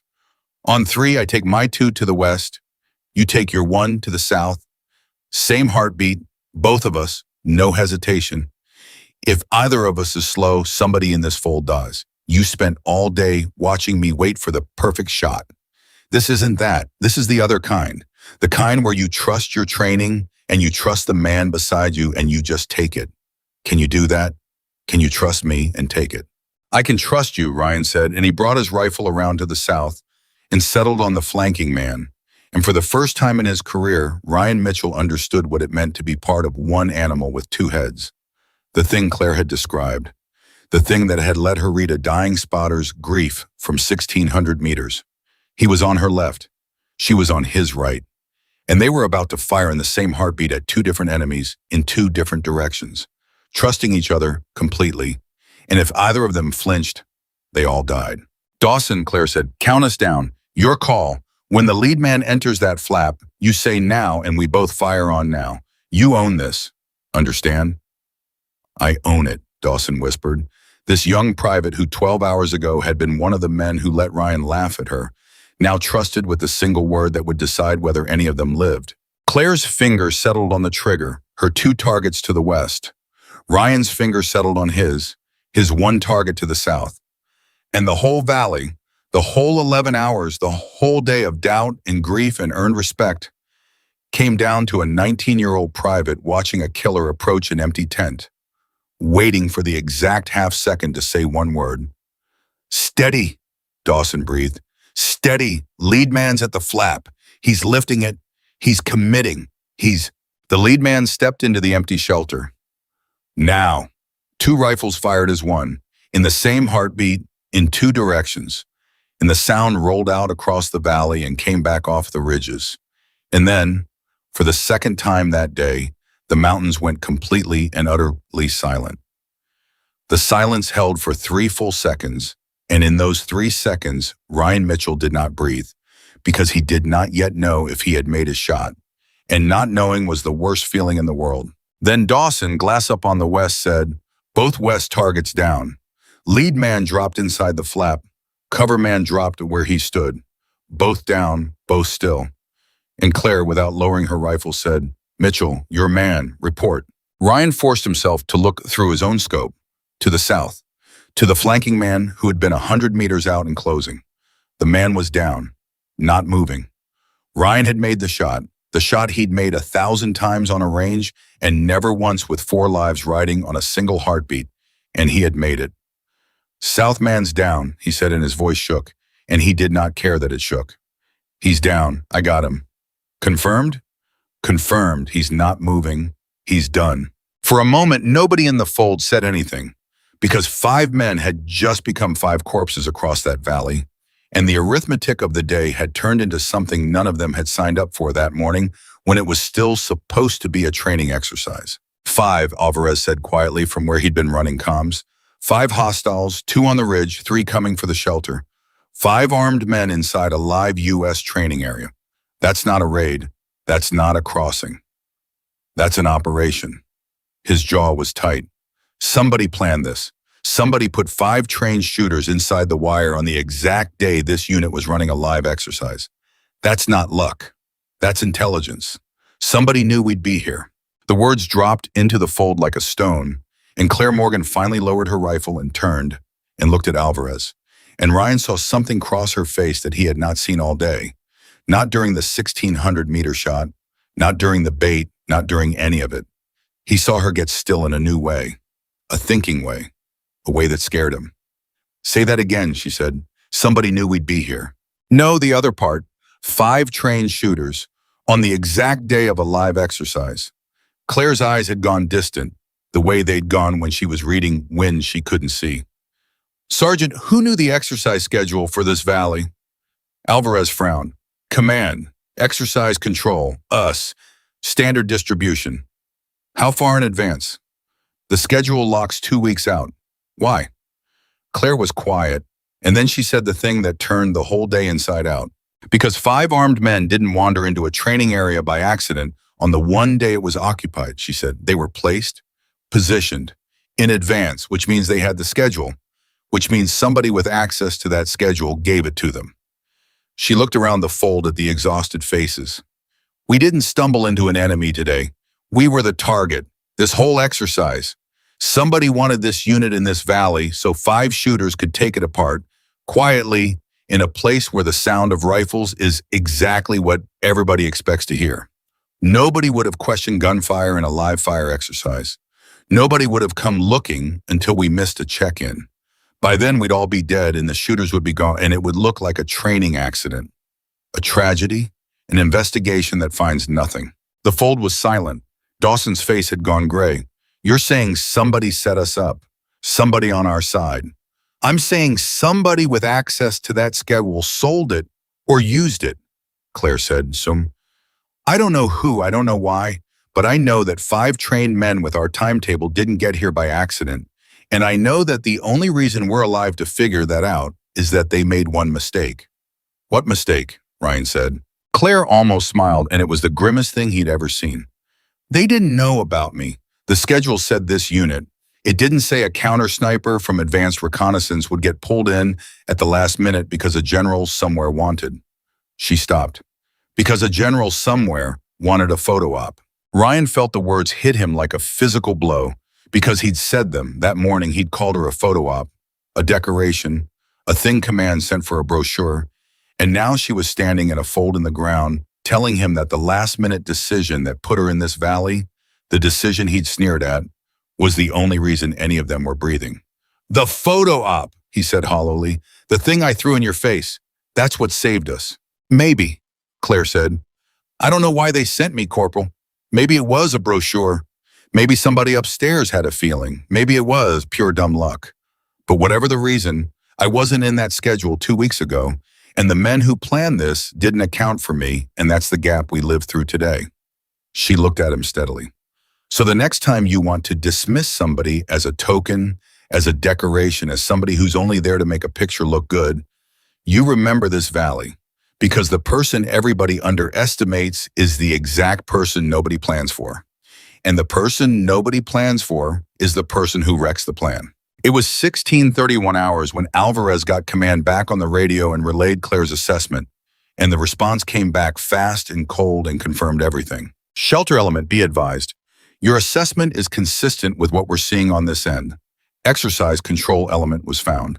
2 personnel deceased. Communications sabotaged. This was a coordinated action. You are directed to hold your secure position and touch nothing on the hostiles until investigative personnel arrive. Extraction and security element inbound, revised ET, A40 minutes. And shelter element, the individual who made these engagements. What's the name? Alvarez looked at Claire. Claire nodded. Staff Sergeant Claire Morgan, Alvarez said into the radio. Advanced reconnaissance attached to this element this morning. A pause. Understood. Advise Staff Sergeant Morgan that as of right now, based on preliminary assessment, she is the reason there is a unit left to extract. Command out. The radio went quiet. And in the fold, 12 soldiers, no, 11 now, plus 1 attachment, looked at the woman. Half of them had laughed at that morning, and there was not one man among them who did not understand exactly what they were looking at. Dawson was the first to move. He straightened up, and then, deliberately, formally, he came to attention and saluted her. It was not regulation exactly, in the middle of a secured position with hostiles down all around them. But nobody corrected him. Because sometimes a salute isn't about regulation. Sometimes it's the only thing a 19-year-old kid has to say what he doesn't have words for. Claire looked at him for a moment, and then she returned it, crisp and clean. At ease, Private, she said gently. We're not out yet. Eyes back on your sector. There were 5. Command found sabotage. I want to be very sure there weren't 6. Dawson dropped the salute and snapped his eyes back to his sector, but there was something different in him now, a straightness in his spine that had not been there that morning. And Ryan understood that the kid had just found something in this valley that would shape the rest of his life. A picture of what the job was really supposed to look like, worn not by the loudest man in the room, but by the quietest. The 40 minutes crawled, they held their sectors, and they watched the ridges, and nobody spoke much because there was too much to think about, and thinking was dangerous when you still had a valley to watch. But somewhere in those 40 minutes, Ryan Mitchell found himself beside Claire again, both of them watching the western approach, and he found he had one more question, the one that had been sitting under all the others all day. Can I ask you the real one? He said quietly. You've been asking real ones all day, Corporal. Not this one. He kept his eyes on the sector. This morning, when I said all those things, the coffee, the photo op, you didn't fire back. You didn't put me in my place. You could have.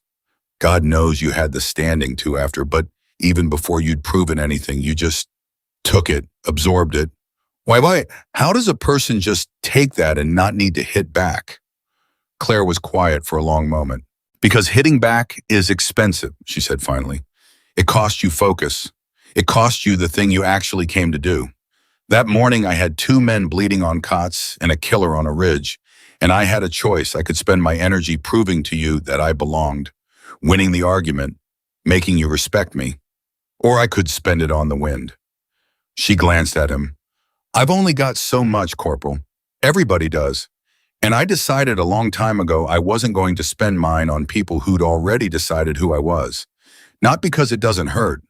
It hurts. Every time.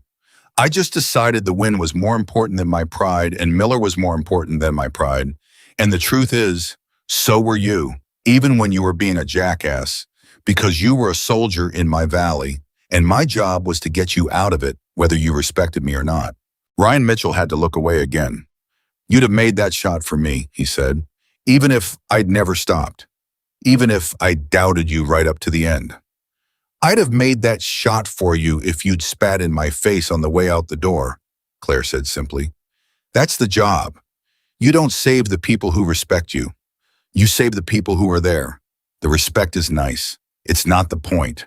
The point is everybody goes home. And there it was, the thing Ryan Mitchell would carry for the rest of his life. The thing that would make him a different kind of soldier and a different kind of man. Everybody goes home. Not the ones who deserve it. Not the ones who believe in you. Everybody. That was what she'd been doing all day, quietly, patiently, absorbing his contempt and reading the wind, and refusing to spend her strength on anything but the one thing that mattered.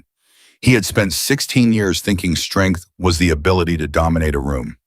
He was learning on the worst and best day of his career that real strength was the ability to serve a room that didn't even want you. At 17:11 hours, the extraction came in, 3 helicopters this time, and a security element that flooded the valley and locked it down, and investigators who moved to the bodies with cameras and evidence bags in grim quiet efficiency. A colonel came off the lead bird and moved through the secured position asking sharp questions, and when he found Alvarez, the first thing he said was, "Where's Morgan?" Alvarez pointed. The colonel crossed to her. He was a hard-looking man, gray at the temples, the kind of officer who had seen enough to be unimpressed by almost anything. He stopped in front of Claire Morgan and looked at her for a long moment. "You're the one who took the 2 on the rig," he said. 1,600 meters, 2.8 seconds apart, located the second target after your first round. "Yes, sir." "And then took 2 more to the west and coordinated a simultaneous engagement on a flanker to the south. My spotter took the flanker, sir. Corporal Mitchell. His shot, not mine." The colonel's eyes flicked to Ryan, then back. "But you called it." "We called it together, sir, and Private Dawson called the timing. It wasn't one person. It was the whole element." The colonel was quieted for a moment, and something in his hard face shifted, because officers of his rank learned to hear the difference between false modesty and the real thing, and this was the real thing. "Sergeant Morgan," he said, I'm going to be straight with you, because I think you've earned straight. This was an infiltration, a planned one. 5 hostiles, our schedule, our valley, sabotage control element. Somebody wanted this unit erased and made to look like an accident, and the only variable those planners didn't have was you, because your attachment to this element was decided," he paused, and something almost like discomfort crossed his face. "Was decided 48 hours ago by me on what I'll admit was close to a whim. I had a reconnaissance asset available and a feeling I couldn't explain, and I attached you to a routine exercise for reasons I could not have justified on paper." The fold went very quiet. "A whim," Claire said. "A whim," the colonel confirmed. "I've been doing this 30 years, Sergeant, and every once in a while you get a feeling you can't explain, and you learn to trust it or you learn to regret it. I trusted it. I don't know why I sent you.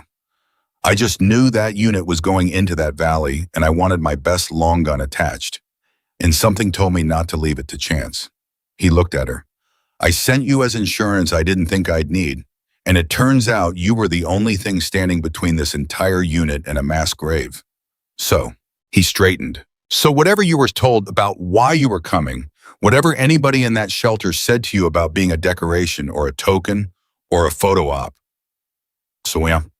And here his eyes moved deliberately to Ryan Mitchell, and Ryan understood that command had already read the preliminary statements, already knew what had been said that morning. You were not any of those things. You were the plan. You just didn't know it, and neither did I. And you performed beyond anything I have seen in 3 decades of service. I'll be putting you in for a decoration that reflects that, and I'll be telling this story in rooms where it matters. And you should know that a lot of people are alive tonight who have no idea they owe it to a shot most of them would have said was impossible. Claire Morgan was quiet for a long moment, and when she spoke, she did not do the things soldiers do when a colonel praises them. She did not glow. She did not thank him for the decoration. She said something else. Sir, with respect, the men I want you to remember aren't me. She nodded toward the cots that were no longer there, toward the helicopter that had carried Miller away hours ago. There were 2 men bleeding out on cots this morning, and they're alive tonight in a hospital somewhere, and nobody's going to give them a medal because all they did was survive. And there's a private over there. She nodded at Dawson, who's 19 years old and had to watch all of this and call the timing that kept us alive. And he's going to have nightmares about today for years, and he did his job perfectly. And there's a corporal, she looked at Ryan, who made a 100-meter shot with 4 lives riding on it in the 1 second we had, and who stood up in front of his whole unit and admitted he was wrong about me, which is the hardest thing a proud man ever does. She looked back at the colonel. If you want to tell this story in rooms that matter, sir, tell that one. Not the shot, the people. The shot was just physics. The people were the miracle. The colonel looked at her for a long, long moment, and then slowly he nodded, and there was something in his face that was close to awe and closer to respect than awe. Sergeant Morgan, he said, in 30 years I have handed out a lot of medals, and I have learned that the people who deserve them most are almost always the ones who try to hand them to somebody else. He nodded. I'll tell that story, all of it. You have my word. It was 1738 hours when they finally loaded onto the helicopters, and as the birds lifted off and the valley fell away beneath them, the valley that had been a grave and had become, because of one woman, a place where 12 men lived instead of died, Ryan Mitchell found himself sitting across from Claire Morgan in the red interior light, and he leaned forward so she could hear him over the rotors. You said something this morning, he said, in the shelter, before any of it. You said skill doesn't have a gender, and courage doesn't have a uniform style. I didn't hear it right when you said it. I heard it like a slogan, something you say.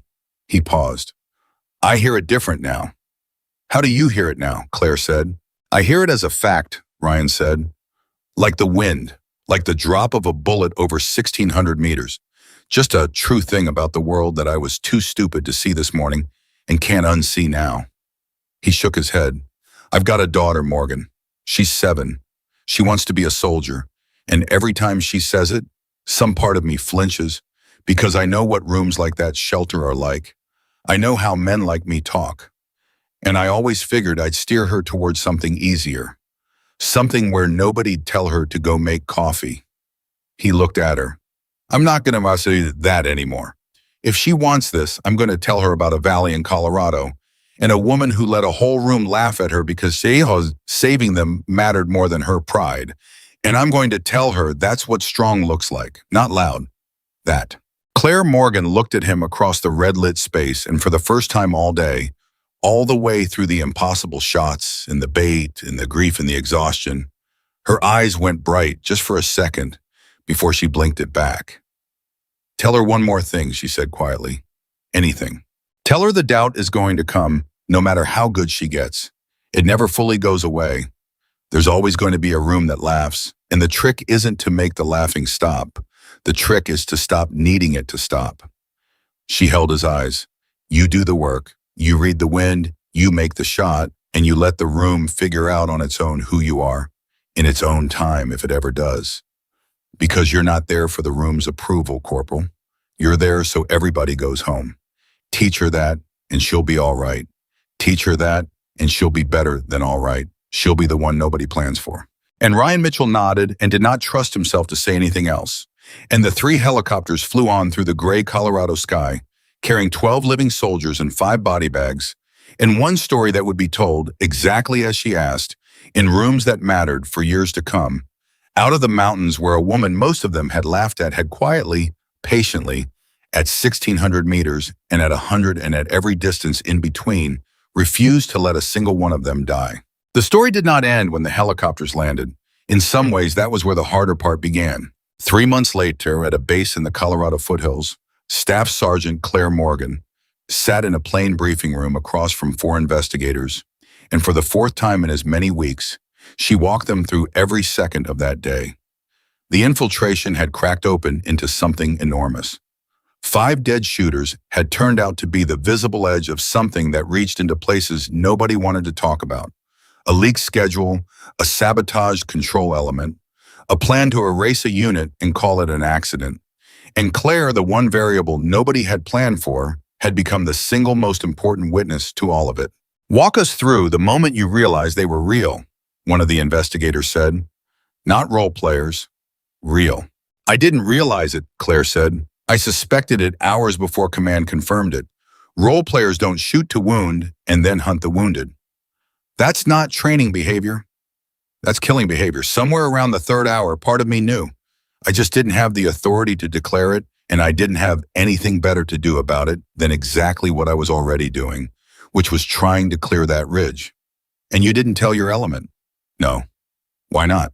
Claire looked at the investigator steadily, because a scared soldier and a calm soldier shoot exactly the same when the moment comes. But the scared one is miserable for every hour in between. Telling them there were real killers in the valley wouldn't have changed a single thing I did. It would have just added terror to an already impossible day. So I carried it alone until it mattered. That's part of the job too, deciding what to carry so the people around you don't have to. The investigators exchanged a look. They had interviewed a lot of soldiers. They did not often hear it put like that. What Claire did not tell them, because it was not their business, was how much those 3 months had cost her. The night she didn't sleep, the way the number 5 sat on her chest at 3 in the morning. 5 men who had families somewhere. 5 men who had been trying to kill her and hers. 5 men she had ended and would carry now alongside Teller. Because that was the arithmetic of what she did, and nobody who did it honestly ever got to put the arithmetic down. She had made the shots that saved 12 lives. She did not, on the worst nights, feel like a hero. She felt like a woman who had added 5 more names to a list she'd been carrying since a ridge 8 years ago. A woman who understood better than anyone that the people who are best at this are the ones who feel its weight the most. But she went to work. She read the wind. She made the shots on the range. And she let the weight be part of her without letting it run her, which was the only way anyone survived a life like hers. It was in the 4th month that the story got out. Not the classified parts, but the shape of it. The way stories always find a way. A woman, 1,600 meters, 2 shooters, 2.8 seconds. A unit that lived because command sent an attachment on a whim. And suddenly Claire Morgan, who had never wanted attention in her life, who measured her strength precisely by how little she needed a room's approval, found herself the subject of exactly the kind of attention she had always avoided. She hated it. She said so to the one person who understood. Ryan Mitchell had stayed in touch. That was the thing that surprised her most out of the whole ordeal. Not the medal, not the investigation, but the fact that the loud, doubting corporal who had told her to make coffee had become, over 3 months of phone calls and a shared testimony schedule, something close to a friend. He called her the week the story broke. "They're going to want to make you a symbol," Ryan said. "You know that." "I know. You're going to hate it." "I already hate it." "You want my advice?" A pause, and she could hear him smiling on the other end. "Do the thing you did in the shelter. Don't argue with it. Don't spend your energy fighting the picture they want to paint. Just keep doing the work and let them figure out who you actually are in their own time. That's what you told me, right? You're not there for the room's approval." Claire was quiet for a moment. "You've been listening." "I've been listening for 4 months, Morgan. You changed how I do this job. You changed how I'm raising my kid. The least I can do is throw your own words back at you when you need them." And that, more than any medal, was what the day in the valley had actually produced. Not a hero, a changed man, and through him, a changed 7-year-old girl who would grow up hearing about a woman in Colorado who let a room laugh at her because saving them mattered more than her pride. That was the real yield of that impossible shot. Not the 2 men on the ridge, the people who walked away different. The ceremony came in the 6th month, a decoration, the kind that gets read into a permanent record, the kind that ends up in rooms that matter, exactly as the colonel had promised. Claire stood at attention while they read the citation, And she listened to a description of her own actions, read aloud in the flat, formal language of the military, 1,600 meters, engaged and neutralized, coordinated simultaneous engagement, saved the lives of the entire element. And she felt, standing there, the strange dislocation of hearing the worst and best day of your life turned into 3 paragraphs of official prose. But she had asked for one thing, and the colonel, who kept his word, had granted it. Because when the ceremony ended and the ranking officers had said their piece, the colonel stepped back to the microphone and said, there was one more thing, at the specific request of the recipient, and then he read 3 more names into the record. Corporal Ryan Mitchell for a 100-meter shot made under impossible pressure with 4 lives at stake. Private First Class Daniel Dawson for calling the timing that coordinated the engagement that saved his element at 19 years old in his first real action. And Specialist Marcus Miller, who had survived his wounds and returned to duty, for the simple, unglamorous courage of staying alive on a cot while the people around him fought to save him. Claire had insisted, if they were going to tell her story in rooms that mattered, they were going to tell all of it. The shot was physics. The people were the miracle. She had set it in a fold in the ground with corpses cooling around her, and she meant it just as hard 6 months later in a clean ceremonial room with medals on the table. Dawson found her afterward. He was still 19, still young, but there was something settled in him now that had been raw in the valley. He came to attention the way he had in the fold, and this time it was regulation. And this time Claire let him hold it a beat longer before she returned it. I almost quit, he said. After the nightmares, I almost put in my papers. But you didn't. No, Kaiser. He looked at her. Because every time I got close, I thought about you sitting behind that scope for 11 hours, carrying it alone so the rest of us wouldn't have to. And I figured if you could carry what you carry and keep going, I could learn to carry mine. He paused. I'm going to be a good soldier, Sergeant. Not a loud one. A good one. Like you showed me. That's the promise I'm making. That's the one I want you to hear. Claire looked at this kid, this 19-year-old, who had watched something terrible and chosen to become better instead of broken. And she felt something loosen in her chest that had been tight for 6 months. Maybe for 8 years. I hear you, Dawson, she said. And I'll tell you the same thing I told Mitchell. The doubt's going to come. There's always going to be a room that laughs. You don't make the laughing stop. You stop needing it to. She put a hand on his shoulder. You're going to be all right, Private. Better than all right. Now go be the soldier you just promised to be. And he did. That was the thing about promises made in the wake of a day like that. Some of them held. Dawson's held. He would make it a career, and he would carry quietly the lesson of a valley in Colorado for 30 years. And someday he would be the steady one in a shelter full of scared soldiers, and he would think of her. The investigation eventually reached its conclusions, most of them classified, some of them ending careers of people who had never once set foot in that valley but had signed off on the schedule that put 5 killers inside it. Justice of the slow institutional kind, ground forward. Claire testified when they needed her and otherwise stayed out of it, because she had learned long ago that you cannot carry every fight, only the ones in front of you. Only the ones where you can actually save somebody. And she went back to work. That was always where she went. Back to the range, back to the wind, back to the patient, endless discipline of a craft that did not care how many medals you had. The wind at 1,600 meters was exactly as hard to read after the ceremony as it had been before. That was the thing she loved about it, in the end. It kept her honest.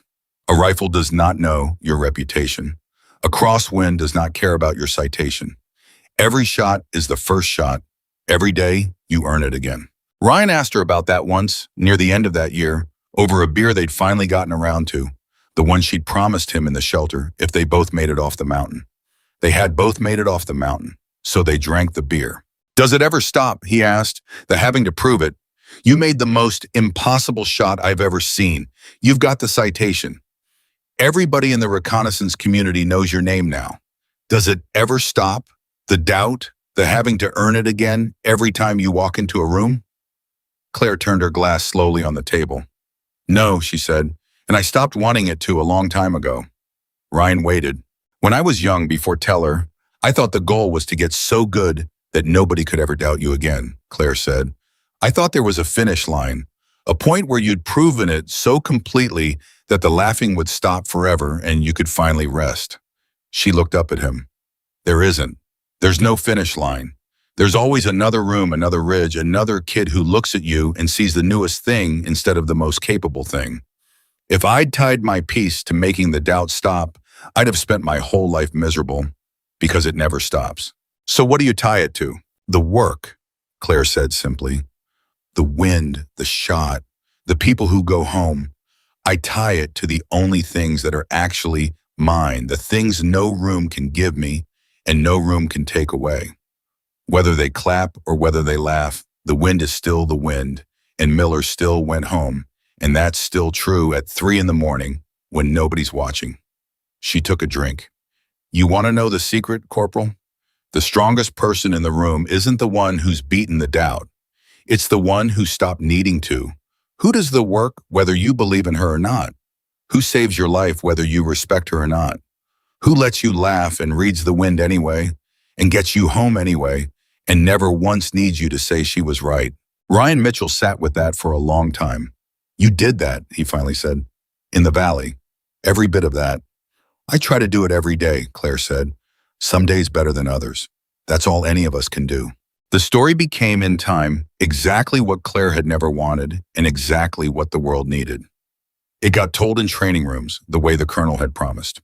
Young soldiers studied it, and the ones who studied it right didn't focus on the 1,600 meters or the 2.8 seconds, because those were just numbers, just physics, just a woman who'd done the work. The ones who studied it right focused on the 11 hours of waiting, on the woman who let a room laugh at her because winning the argument would have cost her the wind, on the choice made over and over across the worst day of her career to spend her strength on the mission instead of her pride. Because that was the real lesson, the one underneath the rifle. It was never about the shot. It was about every person who had ever walked into a room and been measured by the outside of them and found wanting.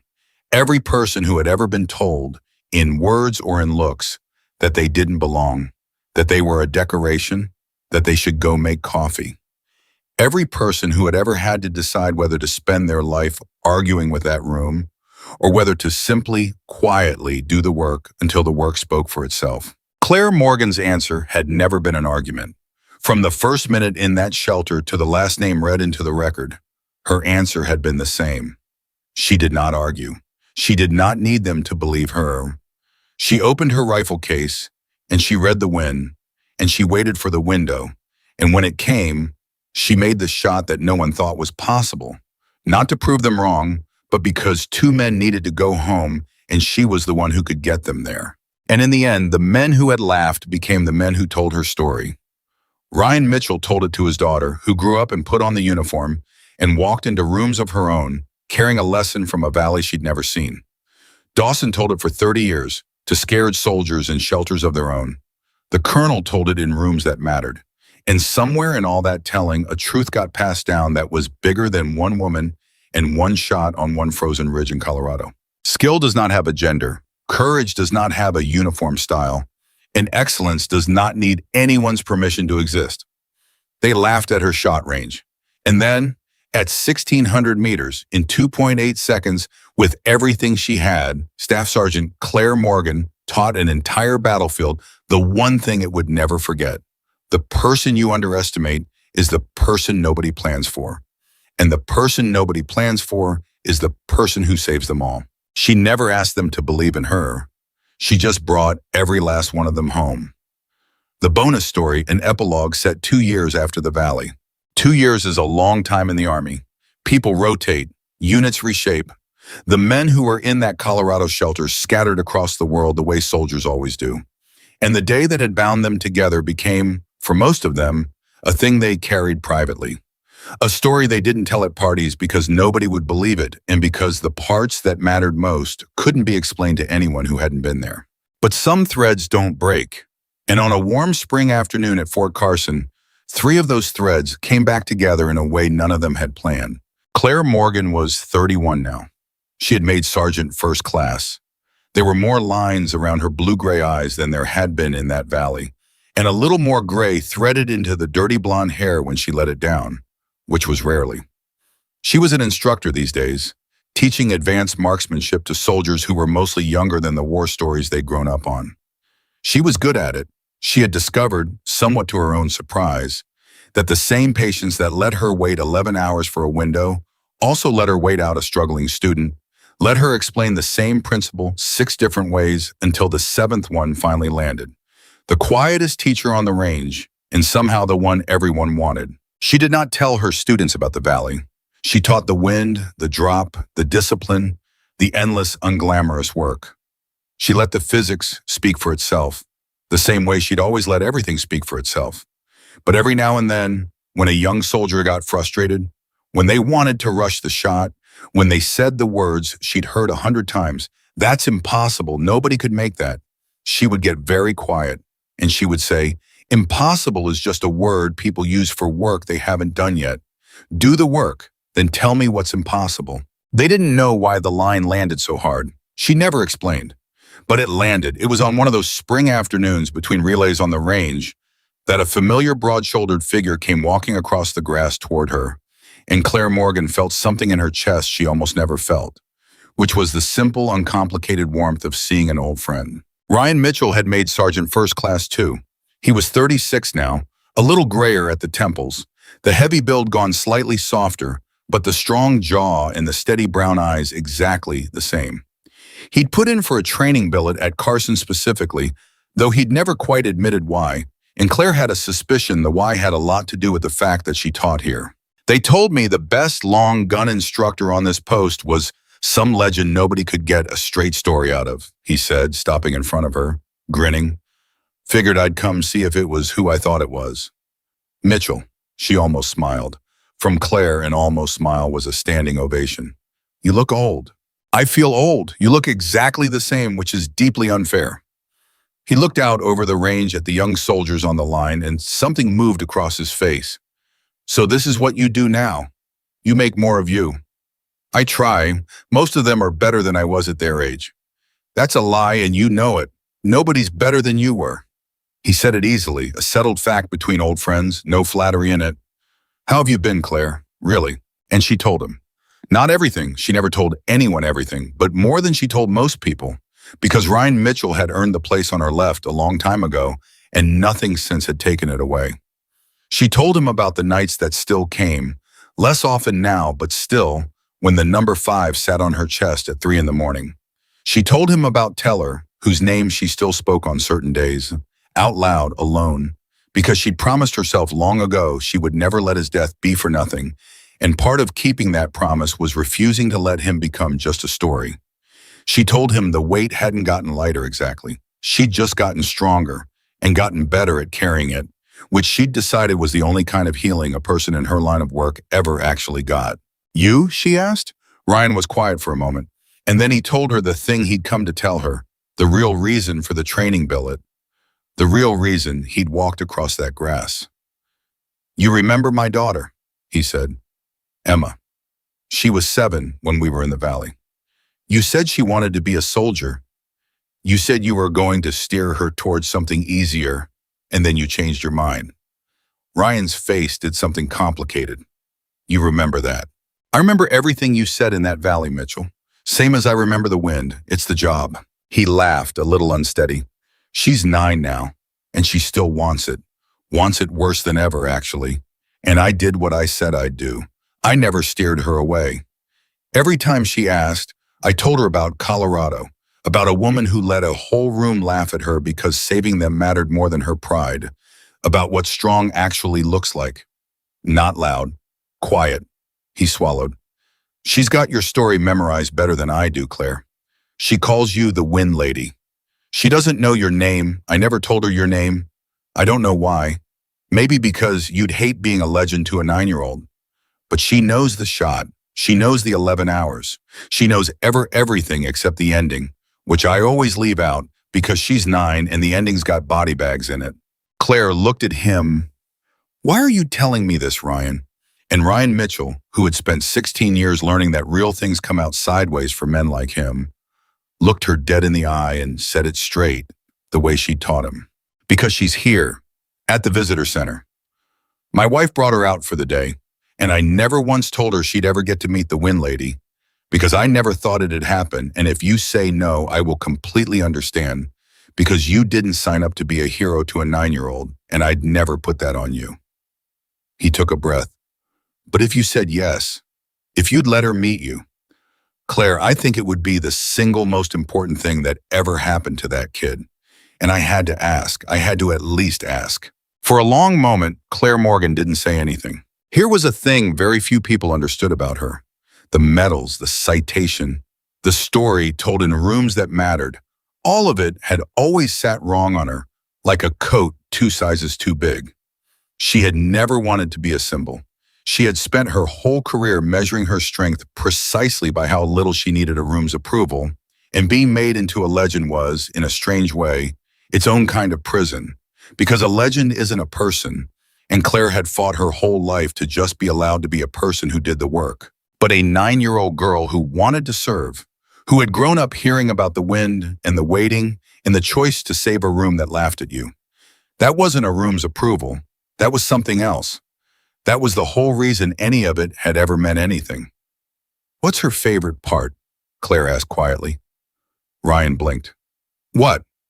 Of the story, you've told it to her for 2 years. She's got a favorite part. Kids always do. What is it?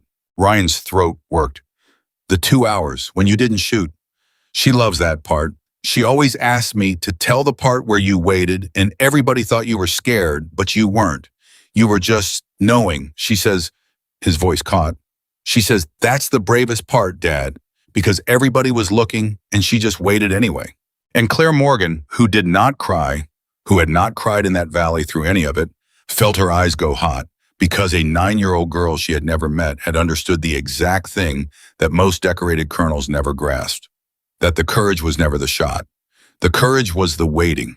The courage was letting them think you were failing because you knew something they didn't, and you were willing to carry their doubt on your back all the way to the truth. Yeah, she said, and her voice was rougher than she meant it to be. Yeah, Ryan, I'll meet her.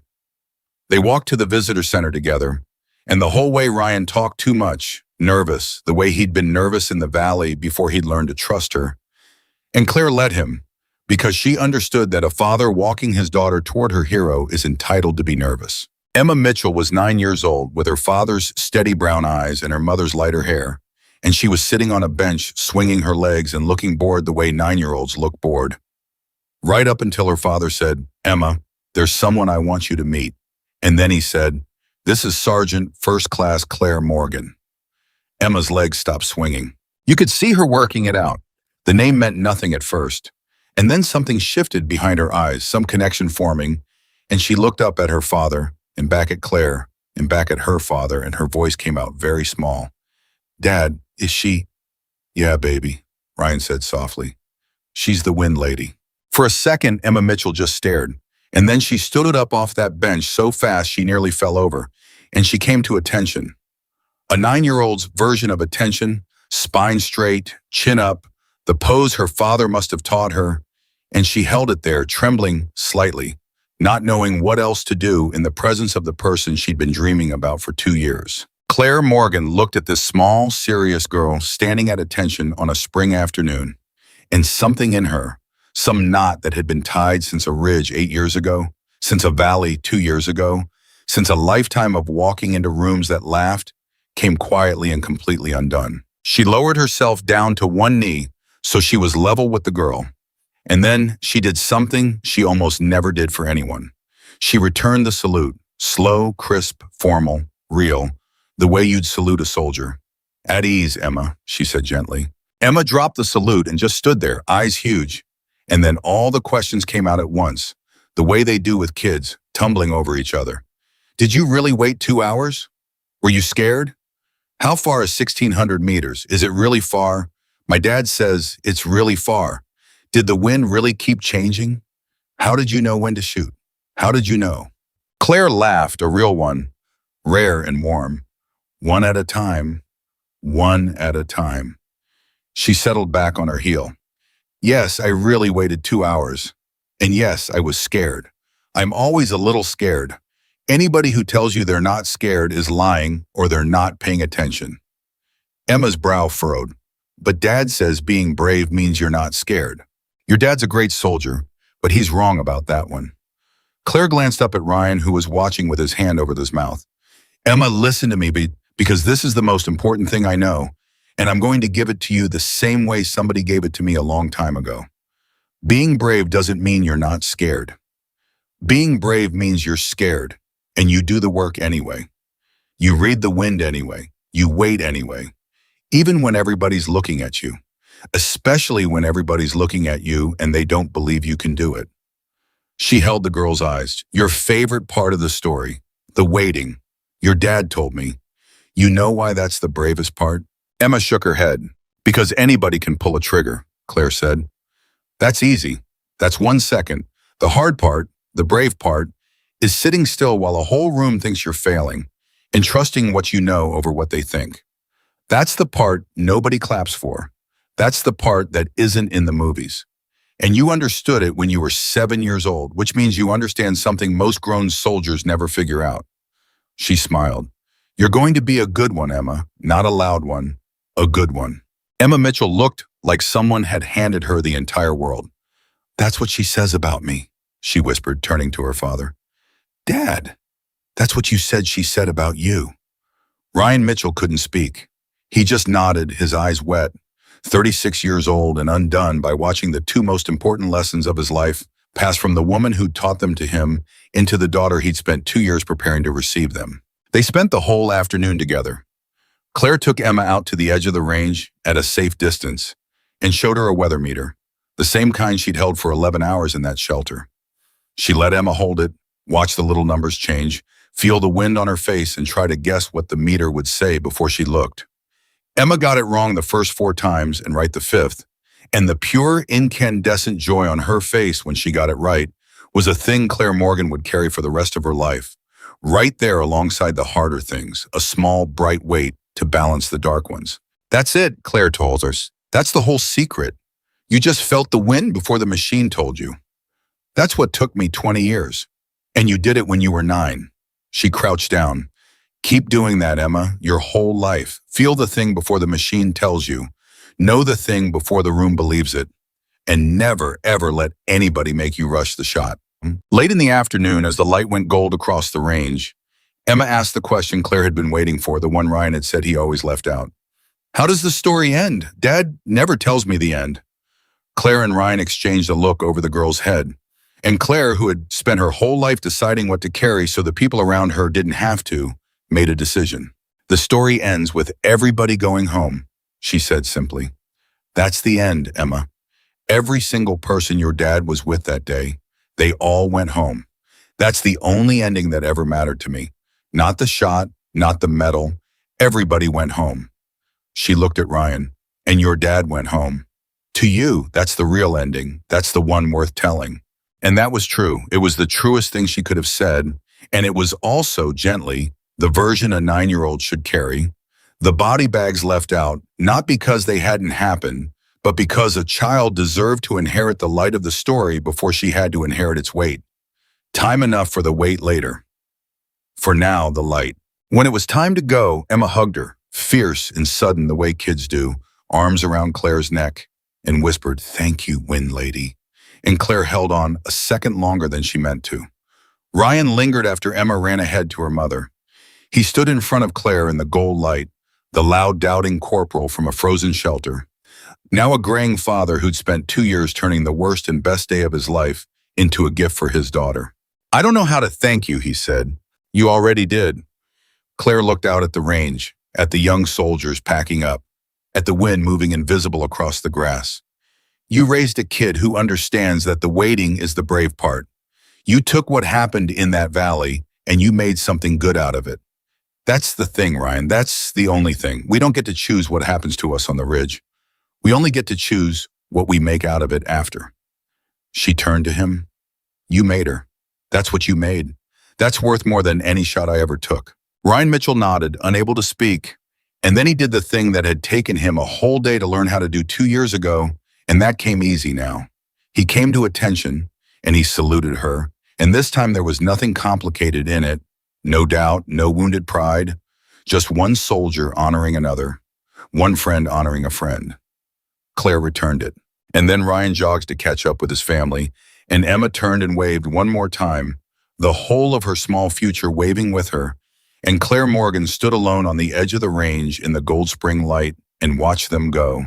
And for once, the weight she carried felt exactly balanced by the light. She had never wanted to be a legend. She had only ever wanted to do the work, read the win, make the shot, and get everybody home. And standing there watching a 9-year-old girl carry her lessons off into a life that hadn't even started yet, she understood that she'd done something better than becoming a legend. She'd become a beginning. The Win Lady.